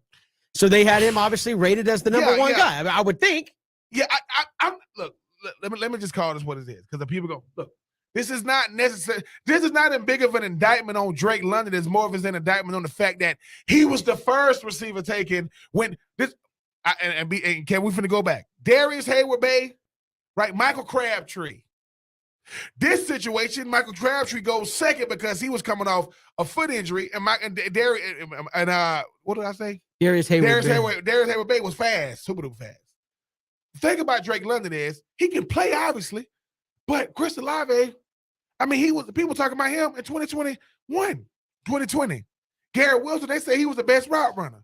James Williams, Kevin, we saw what he did to this Georgia defense. The one loss Georgia had, there was a man named James Williams. You could not stop him. Williams, Olave, and Wilson were all on the same team at one point. Treylon Burks, you saw what he did at Arkansas, and obviously you got Bolden from Penn State. Kevin, I go back to what you were saying. Look, we've watched enough of the draft to be able to say, Terry, fine, no, man, because this is an offense that needs guys that they can get open, not 50-50 balls. Okay. Dez Bryant, when he first came into the league, he was winning 50-50 balls. And then when people realized, well, dude, that's half of his arsenal. He only run a slant. He only run a dig. He only run a shallow cross. He ain't running goals unless he just get a one-on-one with no safety over the top. So for me, Kevin, what scares me is Marshawn Lattimore going up against Drake London. Because that's who he's going to get, right? Then you talk about Tampa Bay's corners, right? You talk about, oh my goodness. You talk about J.C. Horn, former number 1 overall pick in the 2021 draft from he was the highest drafted out DB in 2021 out of Carolina. J.C. Horn versus Drake London. When J.C. Horn had to go up against the likes of Jamar Chase, Justin Jefferson. All I'm saying is, Kevin, he's 50-50 in college. And he's better than the guy he's in front of. You're not going to be better than the guy you're in front of. We're going to learn a lot about him, but I do think, Kevin, it goes back to I shouldn't have to sit on no picks. Now I will say this. I can come around. Trey Young, I apologize. Right? I was wrong. And if I'm wrong, I'm wrong. I hope that I'm wrong. But Kevin, you know just like this. That back of your mind thinking, it's always there. You know what I mean? But you start saying yourself, all right, Drake. We'll give you the benefit of the doubt. But come the fall, I'm saying, yes, that's the proof in the pudding. He's going to have to be able to get open. Now, moving ahead to tonight, you have 2 picks in round 2. You have 2 picks in round 3, 11th and 26th overall picks in round 2, 10th pick and the 18th pick in round 3. What do you feel like they can get addressed? What do they need to get addressed in those 4 picks tonight? Defensive end. I'm sorry, Kevin. But you're already 5-6 deep on that already? Yeah, but Kevin, okay, think about this. Okay, you're now I've heard some rumbling. Don't get mad at me, Atlanta faithful. I heard they might be trying to package Grady Jarrett because they might be saying, look, maybe we've gotten the best out of Grady Jarrett. And I go back to what you said about Atlanta Braves. while we have somebody who we can trade a tradable, because it's not, look, let's call it what it is. Atlanta's not going to be competing that much in 2022. It's not that crazy. This is with my, Atlanta Falcons fan and analyst hat on. But I do think, Kevin, you got to add more, because Dante Fowler Jr., do you even remember him playing for the Falcons? I mean, I just think that, Kevin, you got to address it with a defensive end, right? I really, really think you're going to want to get a running back because, Mike Davis, Cordell. Again, far be it from me calling for somebody's job, but this to me in the third round, could you get a guy like Brandon Robinson? Could you get a Zamir White? Yes. And you could, you could tell Mike Davis in training camp, right? I mean, that's how it works. You look at it and go, we got 3 running backs. Why'd you bring in another one? Hello. That means somebody's about to be gone, right? What did Mike Davis do last year to say that your job is not up for grabs? That's what I'm saying. If you listen, I'm gonna say this. No one remembers Mike Davis last year in 2021, right? He didn't do much of anything. He did not lead his team in rushing or rushing touchdowns. That will go to Cordell Patterson. Now, we having 2 seconds and 2/3. You be smart with it, right? You be smart with it. You make sure. You talk. You can always use offensive line help. Let's call that what it is. Yeah. You're gonna want to try to get some more depth. Because you still need a safety. Like you still need a safety that can go along. With Grant and those guys last year. And Kevin, look, I will say this. Just say the second round you get an O lineman, and you get, a defensive end. Your 2 third-round picks, and this is not crazy. If you get a running back and a safety, because now they're going to be contributors, right? I always go to what their grade was, not where they got drafted. All would be top 85 picks at that point. But we said this. When the only reason why you was able to sign all your 2021 picks because you got rid of Julio. You couldn't sign none of them, right? Check. The only guy that we remember that actually contributed was Kyle Pitts. He was force-fed. He was going to be the number 1 guy, at tight end. I get that part. Right? I think what happens is right, Hayden Hurst, he's gone. Like, he's moved on. I think he's at Cincinnati now, right? You go ahead and you address the O-line position or you get a defensive end, that'll be fine. And if you get a safety and a running back, I think that'd be fine as well. And we got a call, 912-342-7184. Falcons fans. Let's go to Ray. Ray's listening in Brunswick. Ray, welcome to the show. How are you? Good, man. Good. Enjoying listening to y'all as always. To Ben's point about Grady Jarrett, yes, as much as we like him, and we Falcon fans, because we just sorry way too many times, we fall in love with these players, right? I got news for anybody else that's a Falcon fan. Grady Jarrett does not fit the 34 defense, which is what Dean Pease runs. Okay? Love him as maybe a 3-4 defensive end, but look at the money he's making, and look at the fact that 2023 is when all this stuff comes off the cap and the Falcons can spend money. So what are we spending money on in 2023? So in the meantime, instead of extending Grady Jarrett, you trade him, you get more draft picks, you make some picks. You have got to pick up a nose tackle that can go in there and anchor against the run. And also somebody that will help keep your edge rush. They are going to get today at least 1, maybe 2. Okay? I would all but guarantee it. Lastly, I feel you on the Drake London thing. I actually think that Arthur Smith is playing the long game with that guy, because what does Arthur Smith like? Big targets. We know Marcus Mariota is not going to be around for that long, and that partially depends on his health. When you bring in a young quarterback and it's time for him to start taking all the snaps under center, he's now got Drake London, who is going to take his lumps this year, Kyle Pitts, and God knows what else out there. Those are big targets for a young quarterback. Ray can't argue with any of that. So what would you like to see the Falcons do? You kind of talked about it a little bit. Is there a guy you would like to see them get if available here in round number 2? They got the 11th pick in the second round and the 26th pick in the second round tonight. I'm going to tell you what, I really want to see UConn's Travis Jones. As much as I'm a Georgia fan and I love Jordan Davis, I don't think there's a huge drop off other than what that freak was able to do at the combine between him and Travis Jones. Now you got a 6'4", 330-pound guy to anchor your middle. You can run 3 down linemen and then do what Dean P says, which is we're coming from everywhere. I want Travis Jones with one of those picks real bad. Hey, we'll see if they can pull it off. Ray, appreciate the phone call. Thanks much. Yes, sir. Hey, appreciate you listening, Ray, with some good stuff there. As a Falcons fan, I guess and that's the one thing I will say, Ben, and it's fair. We don't get paid to play the long game in this business. But fans certainly aren't going to sit there and go, Ray, I appreciate you bringing that up because it could be a great point. We're playing the long game with Drake London. His stats could look bad this year.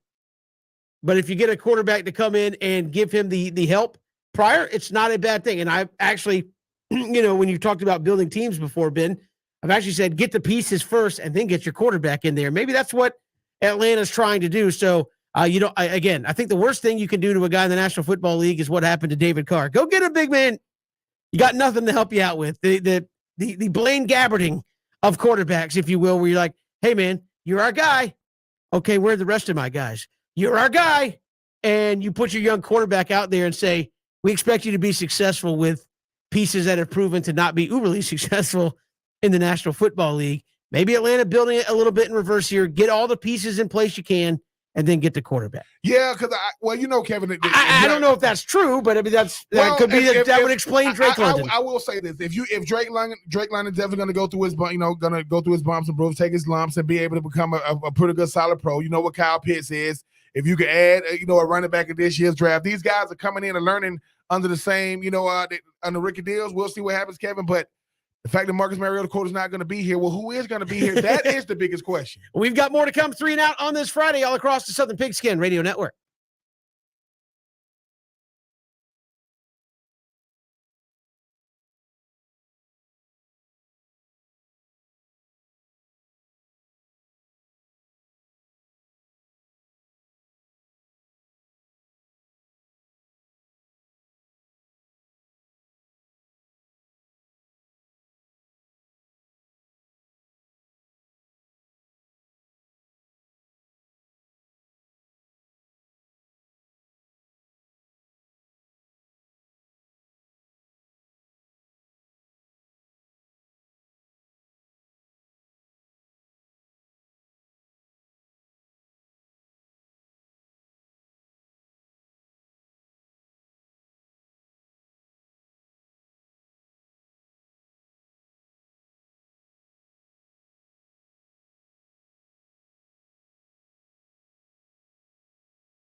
Good to have you back here on 3 and Out as we close down hour number 2. A lot to get to still on the show. We'll hear from Max Starks, Ben, former Florida Gator and 2-time Super Bowl champion with the Pittsburgh Steelers.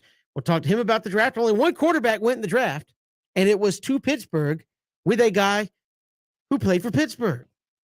So it literally just has to walk to the other locker room, and he is already there. Ben, but we got we got 20 seconds. One quarterback in one round. Nobody panicked last night. Normally we see it in the draft. Didn't see it last night. Yeah, it's gonna be about 5 guys going the second round. But congratulations to Kenny Pickett. That'll be the number one. Who's the first quarterback off the board? Malik Willis, he better be. We'll see. Those Falcons going to move. No, I'm just kidding. Falcons go quarterback in round 2. That would shock a lot of folks at this point. We're coming right back. Final hour. Max Stark's going to join us. We'll recap where we got in the draft, and we'll look ahead. What do we expect coming up tonight when we get round 2 started a little bit later? It's 3 and Out on the Southern Pigskin Radio Network.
Final hour of 3 and Out. Kevin Thomas, Ben Troop.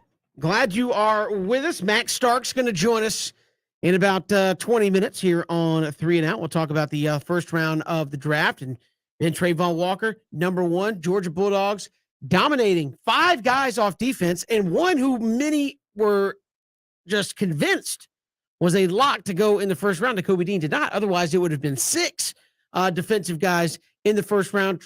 Trayvon Walker becomes the first defensive player at Georgia to go number 1 overall. So a lot of history made last night for Kirby Smart's former guys there in the draft. And I saw somebody told me this morning, based on where they went, those 5 Georgia players now worth about $90 million. That's a good recruiting standpoint as well. Hey, come to Georgia. We just last year, $90 million in the first round to our guys. So not bad. No, it's not. I mean, the Walker brothers. I mean, you got Trayvon Walker and Quay Walker both going, number 1 overall. We all knew Jordan Davis was going to go. Wyatt Wynn, obviously, seen. He was the last pick of the first round. And the thing about it is, Kevin, I mean, I know people like this. It's really 6 because Jermaine Johnson started out of Georgia. That's true. He Yeah. ended up at Florida State, still went, to the Jets. The Jets, you talking about any? I kind of want to go back to one of them who got better. It might be the New York Football Jets instead of the Giants. When you talk about Jermaine Johnson, I mean, we talk about Garrett Wilson. Obviously, talk about too much Sauce Walker, but Gardner. I'm sorry, but Gardner. But I just think that, Kevin, when you think about what Georgia was able to do in the draft, you knew it was going to be a bunch. You just didn't know how many, right? And the thing about it is, if somebody would have told me Georgia had 5 guys in the first round, all over defense, none of them named Kobe Dean, I would have been like, dude, look, I'm not a betting man. So somebody's going to get a steal with a capital S here in the second round. Yes, I mean, and then obviously, I mean, you're talking about a George Pickens.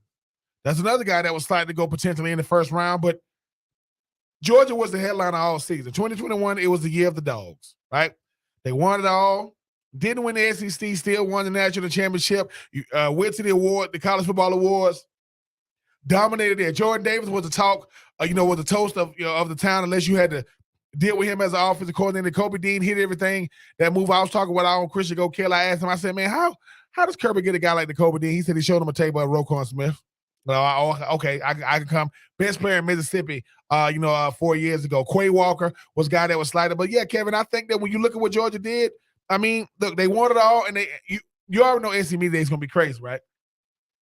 I mean, they're going to have security. They're going to be coming out to smoke. I saw this. Kirby Smart was at the draft, dapping guys up, and he going to always listen. He always going to be on. He always going to be on brand, though, Kevin. The silver breeches. The silver breeches and suit he had on with the red dog tie. But why wouldn't he? I mean, Jordan Davis and company. I mean, Trayvon Walker was probably the most subdued and even killed number 1 overall pick you ever seen. Because I think what happens is people grow up and say, man, I want to be the number 1 overall pick in the NFL draft or NBA draft or MLB draft or NHL draft or so on. Kevin, the fact that it happened to Trayvon Walker let's call it what it is. He's the most freakishly talented player on the defense. No one would say he was the best player on the defense, depending on who you watch with Jordan Davis and the Kobe Dean. He went number 1 overall. That means people go, hey, man, you got drafted? Yeah, man, 2022, win, number 1 overall. I was blessed enough today to go speak at a elementary school. And I try to take little artifacts that kind of show, okay, because, you got Google, and every kid got a phone now. So I pull out my old trusty dusty, number 1. They give you a jersey with the number 1 on it if you're number 1 pick. I was the number 1 pick, even though I went in the second round. And Kevin, this just show you how far back it is. My jersey was made by Reebok, so that just show you. It confused one of the young men. No so starter. Much. No. It was a couple of years removed. This was back when Reebok was still like making shoes and clothes and apparel. So I pull out the number 1. And the kid goes, oh, so you were number 1. I go, no, I didn't wear number 1. They just give you a number 1. He's like, what you mean they give you a number 1? I said, well, if you're the number 1 pick, they give you a jersey. He goes, so you didn't wear number 1 like Jamar Chase? I was like, no. I said, here's my rookie jersey. I won number 86. He said, and then he's like, whoa. So you got 2 jerseys? I go, yes and no. Like, yes, I did. But this was if you're the number 1 overall pick of the team or the first round pick or whatever, the first guy taken. And listen, I'm thinking out of, I drove home. The kid's walking. He goes, so just to relate.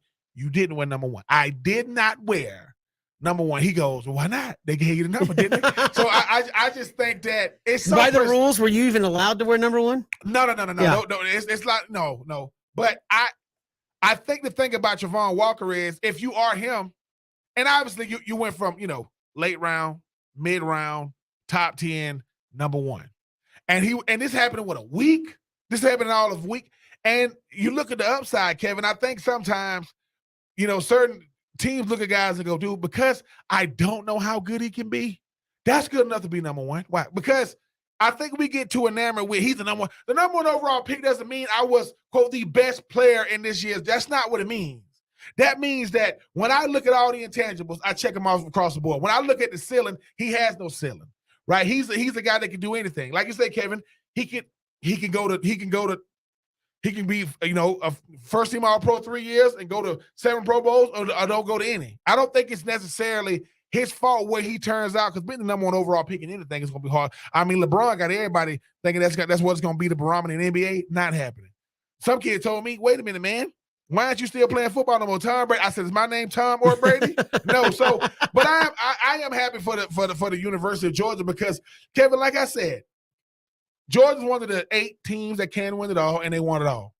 The three things you got to win is perception, recruiting, and the draft. If you think I'm lying, right, guarantee you they asked Jermaine Johnson, man, starting off at a place like Georgia, and they're gonna clip those and they're gonna put them up. But I just will say that the thing about the draft that intrigued me the most was, Kevin, you said Trayvon Walker, Aiden Hutchinson, Derek Stingley. And Derek Stingley is the guy that gets lost in all this because he's the only one in this draft that peaked in 2019. He was the best DB in the country. He was fresh out of high school. That boy went from wearing cummerbunds to winning the SEC championship, winning that, and he did a trifecta. Meaning they did not win the SEC and won the national championship. They won the SEC and they went undefeated.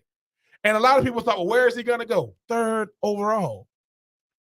And so this draft had a lot of variety. It had everything you wanted. You had 6 DBs, 4 cornerbacks, 2 safeties, 6 receivers.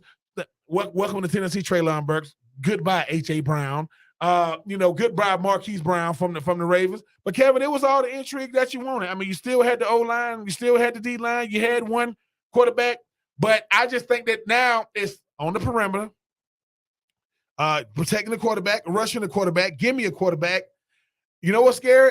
Unless you get some Adrian Peterson type running backs in the future, I just think that the draft is getting farther and farther away from drafting running backs in the first round because, like you mentioned, you get so much depth in the latter round. That second round, okay. Well, I mean, I think right now, and again, correct me if I'm wrong, and it may just be because of the explosiveness of the position, but I do think you'll get to a point where teams may look at it and say that because of the way college football is played now, because of the way you play in the National Football League, that wide receiver could become kind of like that in that, am I going to get the most explosive wide receiver? Can I get a very good one in the 2nd, 3rd round? Yes. Can I get a guy that can go out and make plays 2nd, 3rd round? And can I address other areas in the draft? Yes. And I think this draft might be a good case. I mean, you got George Pickens. Somebody's going to get him 1st round talent in the 2nd round. Ray Metchie, Alabama, is still out there. Now he's coming off injury, but when he was healthy, people thought, hey, maybe mid to late 1st round talent. Going to go in the 2nd round. You can get very productive wide receivers now, Ben, 2nd, 3rd round. And could we see that develop? Or is it always going to be, hey, I need somebody that's 6'5" and fast. I'm willing to take a top 10 pick. Because we used to say that about running backs. Oh, give me that guy that's going to just give me 30 carries a game. Now nobody says that. Everybody says, not only do I not need a running back in the 1st round, I'm going to draft 2 because I need to. I'm going to have my lightning back, I'm going to have my power back, and they're going to split carries. I don't want a guy that's getting 30 carries a game anymore. A lot of teams have developed that philosophy. Could you see that with wide receiver where the position becomes so deep because in college, everybody's running 3-4 wide receiver sets that you could get great receiver talent in the middle rounds? Yes. I mean, well, Kevin, let me just say this. The most prestigious round is the 1st round. That's sure. what everybody's watching. I get that part. Let's not act as if you haven't had incredible talent in the 2nd, 3rd, even the latter round.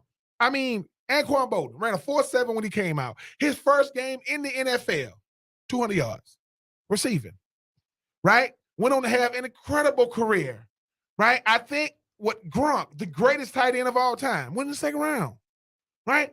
Clinton Portis went in the second round. I think Cooper Kupp, I think went like the fourth or fifth. So we don't know who's gonna end up with what.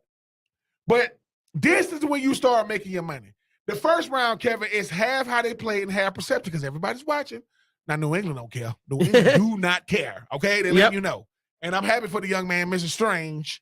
Sound like a freaking Marvel's character. But, yeah, he's up there in New England. But I will say, now is when now is when a Terry Fontenot really showed. All right, now I'm finna show y'all what I'm gonna do. Because even with the Drake London situation, they knew, hey man, let's go ahead and get Drake. Well, because they all about to come off the board. These GMs, man, they know. Like I say, Kevin, look, you've been watching baseball. If somebody stuck you out there with a bunch of scouts, you ain't told nobody who you working for. I'm with the ESPN Coastal Radio Network, right? You know how to see how fast that thing going. You know a changeup when you see it. You know a slider, but this thing, you know a good changeup when you see it, not just a changeup. I said, "Ooh, that slider that's nasty," because you've been watching it that long. That people don't got to pay you to know what you're looking at. Now, okay, all right, scouting department, come on, because why? I don't know if they're gonna show inside these meeting rooms. Now, Jerry Jones, he gonna use all the pub he can get. But now you say, all right, man, tell us about this kid you want. Because having 4 draft picks coming up for a team like the Falcons, Kevin, because they're going to have to, the thing is, we learned in 2021, if you can't contribute early on this young team, it's a learning curve. It's going to be rough. But I do think now is when you flex a little bit, because now, Kevin, is when we're going to get a bunch of did you see what it's going to be a bunch of that now. Yeah, that guy's still out there on the draft. Yeah, I mean, I think there's a lot of that could be happening here in round number 2 of this draft tonight. We got so much to get to. We will chat with Max Starks, 2-time Super Bowl champion with the Pittsburgh Steelers, coming out of Florida, 3rd rounder. We'll get his thoughts on the one and only quarterback that got taken in the first round. Kenny Pickett from Pitt goes to Pittsburgh in the first round last night. And where do we find that value in the draft? Again, it was all receivers, corners, and outside guys on the lines, protecting, getting after, and not a whole lot in between there last night. Max Starks joins us next. Here it's 3 and Out on the Southern Pigskin Radio Network. We're streaming live, ESPNCoastal.com. Also on Facebook, Twitter, and YouTube. Like and subscribe our YouTube channel at ESPN Coastal, and you can watch along every single day here on the show. It's 3 and Out, and we'll come back with Max Starks.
Willis was going to be the first quarterback off the board, but they get a Pitt guy to go play for Pittsburgh.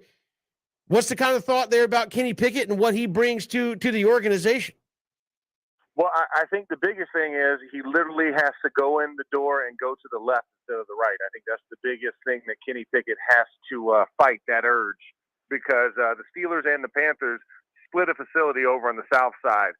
And so when you look at that, you know that, okay, this is a guy who's played in Heinz Field, who knows what Heinz Field is. It will be a little bit more full than what he played with at Pitt as far as crowd goes. But I think he makes a smoother transition. Of the quarterbacks available, I think he was the most starter capable from day one, even though I still think he needs a little bit more polishing. But he also had an offensive coordinator, Mark Whipple. And if people aren't familiar with that name, ex-coach at the Steelers when I came in, and guess what? He had Ben Roethlisberger as a rookie. So Mark Whipple, being a guy very well versed in the Steeler way and Steeler tradition, was a guy grooming Kenny Pickett. So I trust that. I trust Kevin Colbert and Mike Tomlin literally hanging out after practice and watching Pitt come on the field as the Steelers come off. They have a lot of insight and knowledge to be able to go ask the questions next door. They've seen this kid, for the last 5 years. So they know everything they want to know about him.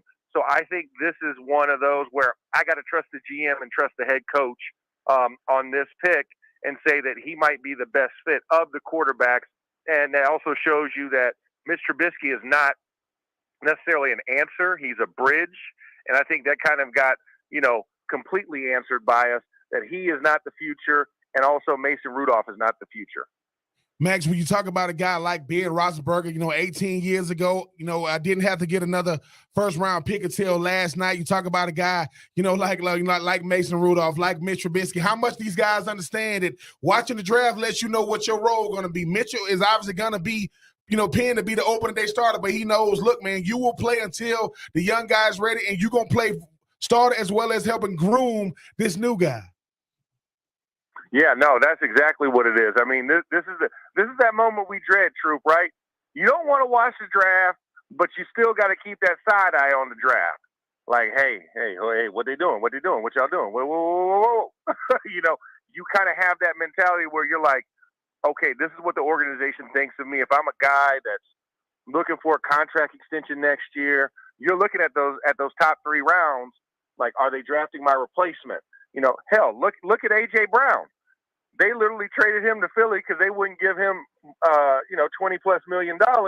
And then they went and drafted his exact replacement, the guy that was comped to be him, and Treylon Burks.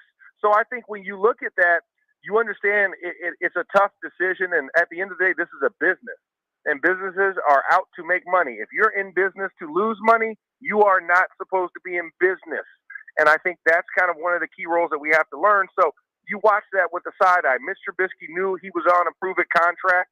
Now he has to really go out and prove it, because you have the young pup nipping at your heels, and you either have to quell that, or if you're a weaker person, you're going to fold under that pressure. And this is kind of a make-or-break time for Trubisky, because for the Steelers, they're looking at we have trade assets.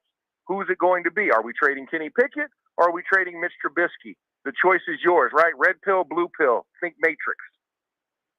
And Max, when you think about this organization like Pittsburgh, obviously you spent a lot of years there being drafted by those guys. Mike Tomlin's never ever had a losing season. You look at the stalwarts like a T.J. Watt. You look at guys like a Harrison, Freiermuth in last year's draft. You bring over different guys. Why isn't a team like an organization like Pittsburgh just understand? Because you hear the term, no, they are built to be a Pittsburgh Steeler, not just playing in Pittsburgh. Why them guys seem to find a way to get it done, and they know the right guys to come in and do it the Pittsburgh way?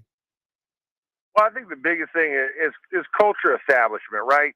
You have a certain mindset and mentality that when you step through those doors, you know what the expectation is. There's guys at literally every position you can point to that are either perennial All-Pros, Hall of Famers, that played your very same position, so you know what the standard is. And that's why Mike Tomlin uses that phrase, the standard is the standard, because Pittsburgh has laid that foundation since the 70s of what it means.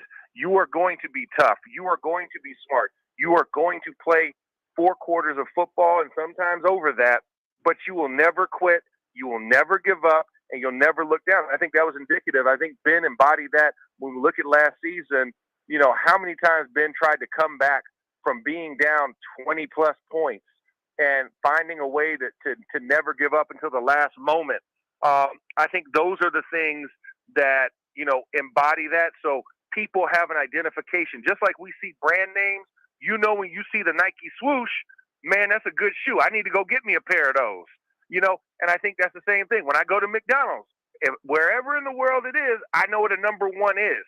And I think you kind of have the same thing with the Pittsburgh Steelers, is you have a brand that's established. When you see a sticker on one side of the helmet, it has those 3 hypercycloids, and you see the Steelers logo, you know what time it is. You know I need to go ahead and put some extra tape on my wrist, maybe even throw some tape on some knuckles because they might get busted, and I'm in for a 60-minute fight, and I think you have to have that type of mentality. So when the Steelers draft, they're drafting guys that understand that. They're drafting guys who identify with that, because that's going to make it an easier culture buy-in. And then you have Mike Tomlin, and there's a standard there. He does not lose. He is not a loser. He does not have a losing season on his record, even with an odd number of games. That's what you're fighting, and that's what you're holding up for not only yourself, but for the generations that came before you and laid that foundation. So I think it's mentality. When you go to New England, you know what to expect. It's hard work. You got to be smart, and you got to be flexible. When you go to Green Bay, there's a standard there. Vince Lombardi created that. And so there's certain teams where you associate greatness, accomplishment, and hard work, and I think the Steelers fall in that line and category. Max Starks joining us here on 3 and Out. And Max, I thought the first round last night, in the absence of just a bunch of quarterbacks, kind of a microcosm. If you said, hey, what did the NFL teams believe in? What do they value most? We valued tackles and guys to try to defeat those tackles. We valued wide receivers, 6 of them, plus 2 traded, and guys to try to shut down those receivers, all running rampant there through the first round last night. Well, Kevin, I think the other bigger issue is this game is played on the perimeter now. Today's NFL is a perimeter game. When you talk wide receivers, corners, defensive end, outside linebacker types, edge rushers, and offensive tackles, that's all perimeter. This game is built on what can you do in the perimeter. Even when we draft running backs, how good are his hands? Can he catch out of the backfield? Can he pass protect? Those are the things you value versus can he run 17 guys over in a row through a brick wall? You know, those guys are few and far between. That's the Derrick Henrys of this world. But that's an old school mentality that Tennessee has. Most of teams are wanting to be on the exteriors. 11 personnel being the number 1 personnel grouping last year in the NFL. That's 3 wide receivers. And guess what? I need enough cornerbacks to defend 3 said wide receivers, if not 4 wide receivers. So you see all of this. And what does an edge rusher do? He shortens the time that cornerback has to block said wide receiver and keep him locked up because he's putting pressure on the quarterback or moving him off the point. So that's where the game is going. And you see that exterior emphasis for a lot of teams, and protecting and shoring up your offensive line is one of those key things, as well as bolstering how you attack. Can I send more than one guy? Can I send waves of defensive ends at you? Do I have enough lockdown corners and also slot guys who can play those positions? I think that's going to be the emphasis here in day 2 is where are my corners? Where are those interior guys to protect for blitzing, and also linebackers? I think those are the guys that are the emphasis outside of the other 4 quarterbacks that will go here today in day 2. And that's what we kind of have to keep an emphasis on. It's edge, you build out all the way through the inside.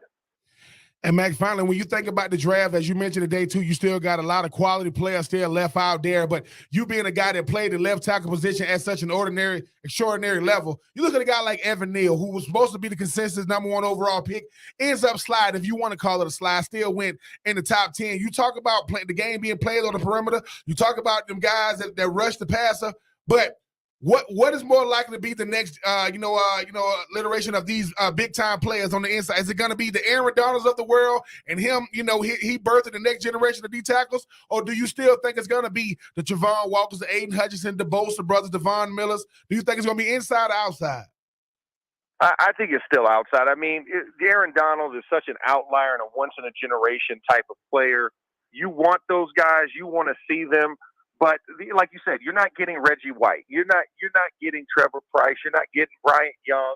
You're not getting these amazing interior three techniques, the Warren Sapps of the world, because they come few and far between. But I think you can bank on exterior guys. You know, I look at even a guy like Jermaine Johnson sliding as far as he did.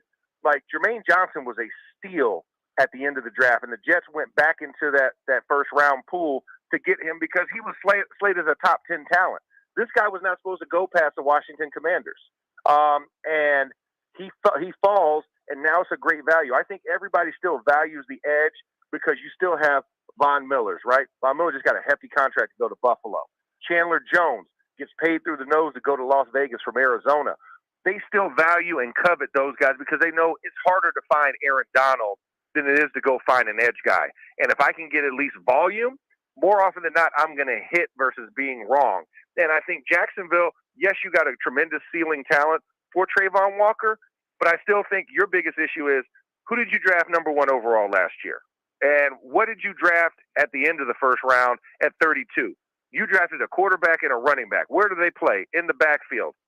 I would have rather fortified that offense because I need you to score points in order to be competitive in this league. And I don't think they did that. And I hope that they take that type of emphasis coming into day 2 to really focus in on their offensive line skill building, because I think because edge rushers are getting so different and they're so much faster, stronger, elusive, you've got to have the talent to protect them. The great Max Starks joining us here on 3 and Out. Max, appreciate the time. Thanks so much. Thank you, guys. Take care. Max Starks joining us here on 3 and Out, talking about those guys that went up front and been, as I said, just overwhelming in the first round. Receivers, cornerbacks, tackles, and edge rushers.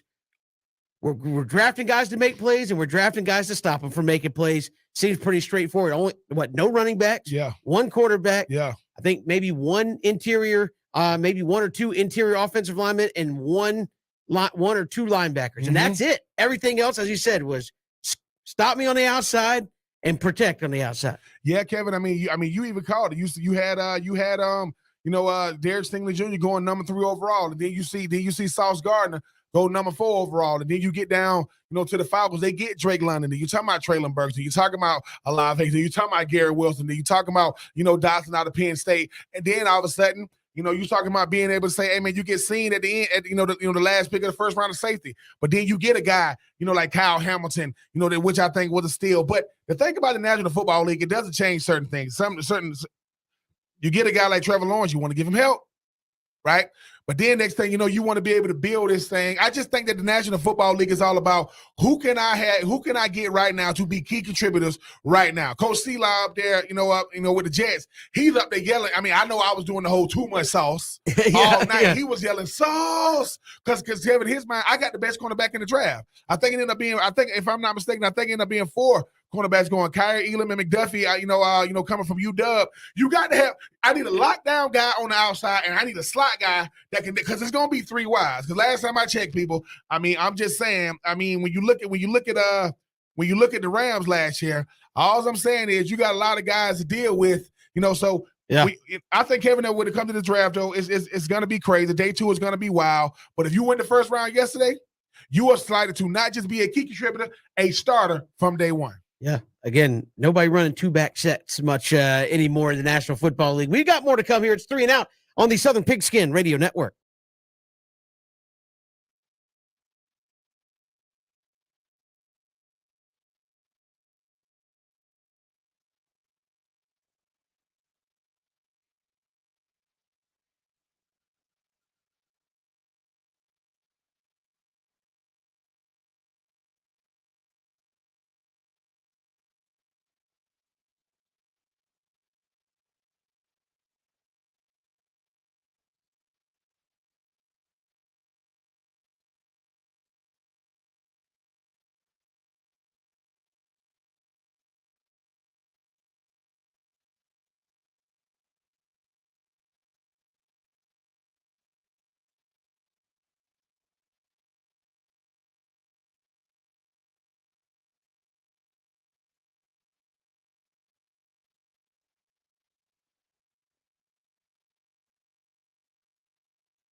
Good to have you along on this Friday. Round 2 and 3 coming up tonight here in the NFL draft. Falcons will have 4 picks tonight. Come on. Drake London on campus. They're in Flowery Branch saying you getting a Drake London? No, I mean you'll appreciate this though. He goes in and he responded to the tweet showing him showing up. He goes, I don't know what it is. He goes, I don't have a limp. Everybody says I just walk like an old man. That's from him. As long as he So ain't, I got to as long as he ain't running like an old man when he get out there in the field, you can walk how you want to walk. As long as I don't, it feel like an old bus door opening when he taking off on the route. You can walk without however you want to walk. Yeah. I walk like an old man and hopefully play faster. I mean, and the thing when is, it comes to him. I would tell Drake this too. Listen, Drake, we're gonna add you to the tweet list. So sometimes I'm gonna be a little frustrated. I might say something you might not like. But if you ask Austin Hooper, if you respond to me, you get new contracts. You might not. You go to Pro Bowl. I'm just saying. No, I like Drake responding to fans shows. No, he's responding to the Falcons, putting it out there. Yeah. Well, responding to the Falcons shows that he has a human side to him. I think you got to learn how to utilize social media if it's going to be a part of your life. But Drake, listen, when the real bullets get defined, all that cute stuff goes out. Run as fast as you can at that point. All right, day 2, Ben. What do we expect here? The Falcons have 4 picks tonight, 11th and 26th in the second round. Third round picks, they're at 74 and 82, which are the 10th and the 18th pick. So a chance to get 4 ball players in the top 85 for a total of 5 top 100 guys. That's not bad for a draft. But you got to make them count, obviously. Yeah, you do, Kevin. I will say this. This team needs a running back. He's not gonna go in the second round, right? I think he's gonna go in the third. It's the 2 second round picks. I think you go defensive end, Kevin, because I think you still got a lot of quality depth at the defensive end position. You are losing. So you go 2? Take 2? Well, I will say this. I wouldn't be surprised if your number 2, your 2 second round picks are linebacker at the end. You just traded away, when you just lost the number 1 tackler in the National Football. He's gone. I think you want to try to replace him with a young guy you can develop. You want to get a defensive end that can learn behind a Lorenzo Carter, right? And Kevin, what's scaring me, man, we don't put it out there. I think Grady Jarrett, I think his name is coming up in a lot of trade talks because, like I said, Grady Jarrett, we always talk about it, 3 sacks in the Super Bowl? You definitely can't avoid the rebuild talk if you do that, though. Well, I mean, I know. Yeah, you can. I know. Jake Matthews is out there going, nobody said rebuild around here, and we didn't ask you about rebuild. They asked Jake how the offseason going. Ain't nobody said no rebuild. And the public relations guy go, the PR guy, like, Jake? What do you? I will say this: it's good to have 4 picks in the second and third round because that's quality players. Like it used to be a time, being a former second round pick, I know how much pressure is under a second round pick is still under. So if you got 2 second rounds, you address a need. Give me a quality end. Give me a quality linebacker.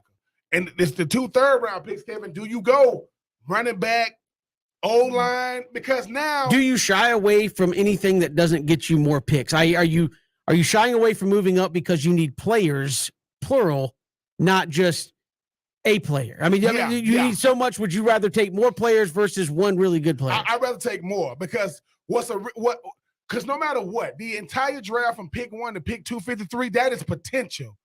Potentially, you're getting a really, really good pick, but you don't know. So I'd rather say, this is okay. The draft quote basket of the Atlanta Falcons. Well, last night they put a big egg in it. His name is Drake. Drake London. He's gonna be there. He can't crack. He's gonna sit right there. Now the eggs is gonna go around him. I'd rather put more because I'd rather say, oh man, we got us another defensive end to go along with Lorenzo Carter. We got us another running back to kind of go along with Mike Davis. We got us another linebacker. See, this is where I think everybody's looking at it wrong because we talked earlier. Who was it? Chris Ring. We said no. They got 3 running backs. You said another running back to go on with Mike Davis. I'm sorry, it is not a loyalty business. I know Mike Davis and Arthur Smith. He likes him, but you're on year 2 of a 2-year deal. I'm picking a running back to replace Mike Davis. Is that wrong thinking? No. I mean, again, when people say you don't need a running back, no, I guess you do, because your running back position was awful. Your receiver was your leading running back. Yep. You have no running back that you believe in.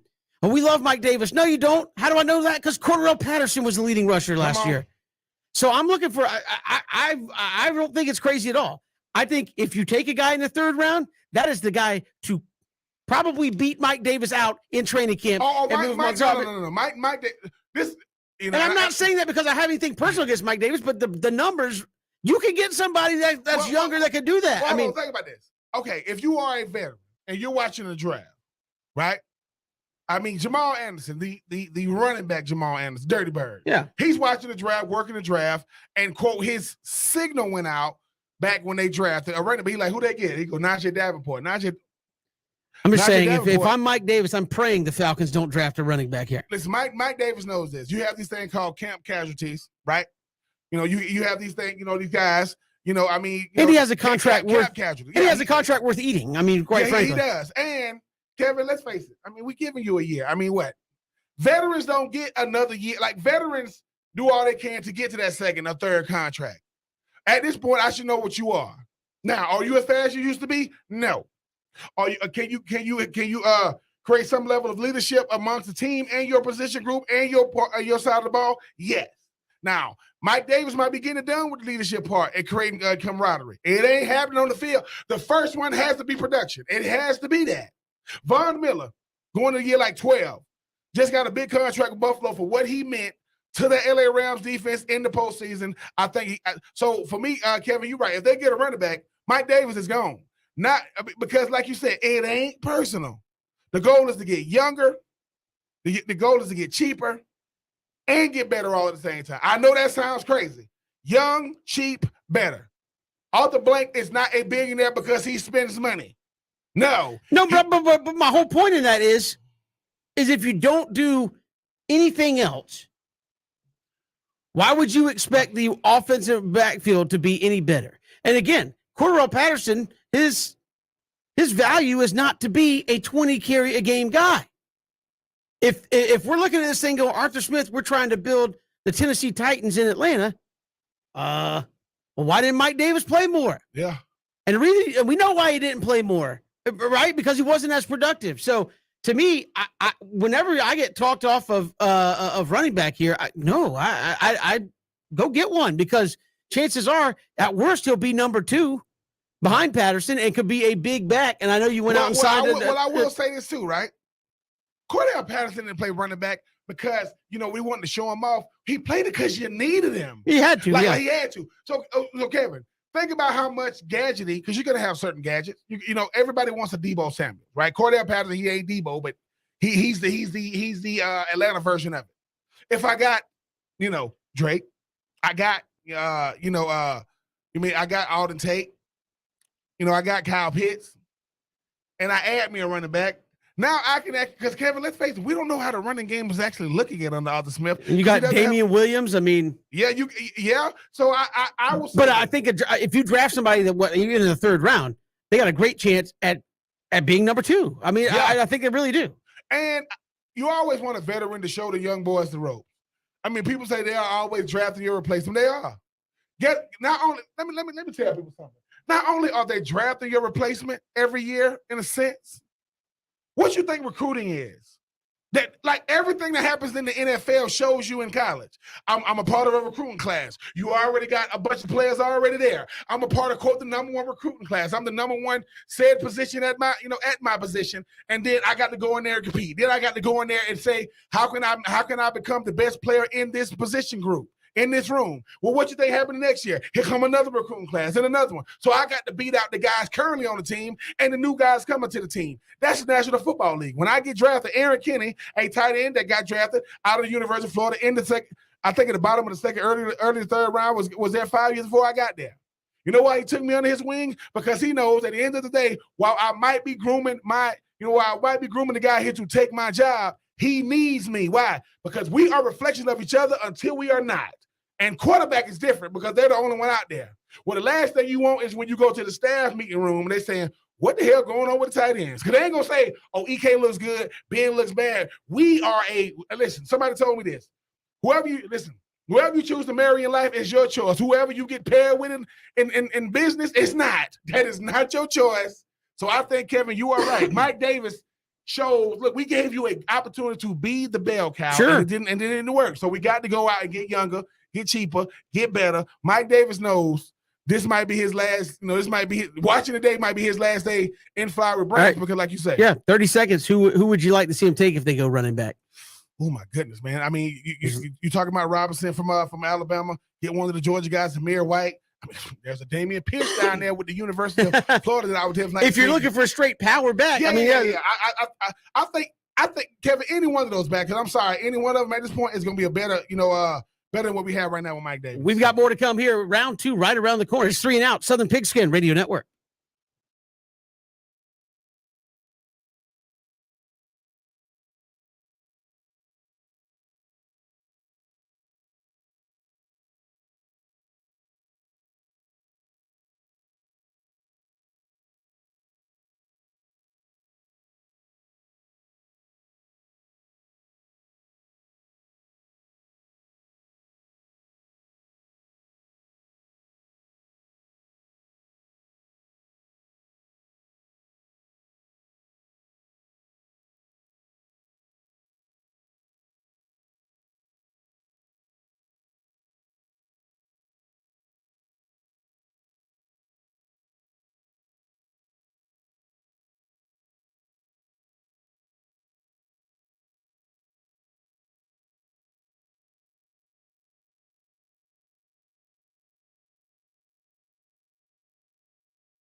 Second round, third round, coming up here in just a little bit. Also, the Braves tonight starting a 3-gamer against the Rangers out in Texas. Ian Anderson against Garrett Richards. Biz, the Braves try to go back-to-back winning series here, but round 2 and 3 tonight.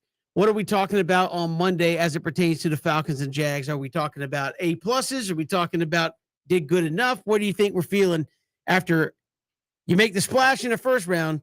You get the meat here in these next rounds. The Jags got a chance to really continue what they started last night. I mean, getting 2 big-time players. Trayvon Walker was probably going to be, a guy that's going to be more of a, a project guy, Kevin, to see how you going to really use him. And then you talking about Devin Lloyd. They got a chance to continue on with the Falcons. I'm ready to see Terry Fondo's cannonball. I want to see him jump in the pool and really get everybody wet around him. I want to see what they can do. 4 picks in the next 60 picks. You got 4, 2 in the second, 2 in the third. Let's address some of these needs. DN, running back, safety, O-line. Because once again, Kevin, you still got a lot of needs. Like I know they've addressed certain things. A lot. Like when people go, they got Lorenzo Carter. I'll tell you something. Lorenzo Carter been in the league 4 years already. He signed a 1-year deal. That ain't good. I mean, he's still trying to prove it to his next franchise. But I think they got a chance to make a splash. Drake London is once again, Kevin, he's a part of the family. So we could talk trash behind his back when we see him at the family reunion. You can't really tell him what you really said. He's in the building now, right? There you go. Don't say nothing. What's up, Drake? All right, stop walking like an old man. Stop that limp. But no, I think the Falcons got a chance to go out there, really add some quality picks because sometimes we forget about guys, Kevin, and then they come out and go, I forgot he was still out there. There's a Nakobe Dean that's out there. If you gotta, I don't know if he's gonna still be around. You got a lot of running backs. We'll see what happens. But come on, Terry Fondo, go out there and spend some of that rookie money. Yeah, appreciate Max Starks joining us here in the final hour. Also, Demetrius Harvey joined us. Ryan Green, 1010XL, talking some draft with both of those gentlemen as well. If you missed any portion of the show, ESPNCoastal.com, Spotify, Apple Podcasts, wherever you get your podcasts, or go to our YouTube channel at ESPN Coastal on YouTube, and you can get it archived there each and every day. Go ahead and subscribe while you're there as well. We'll see you Monday here on 3 and Out.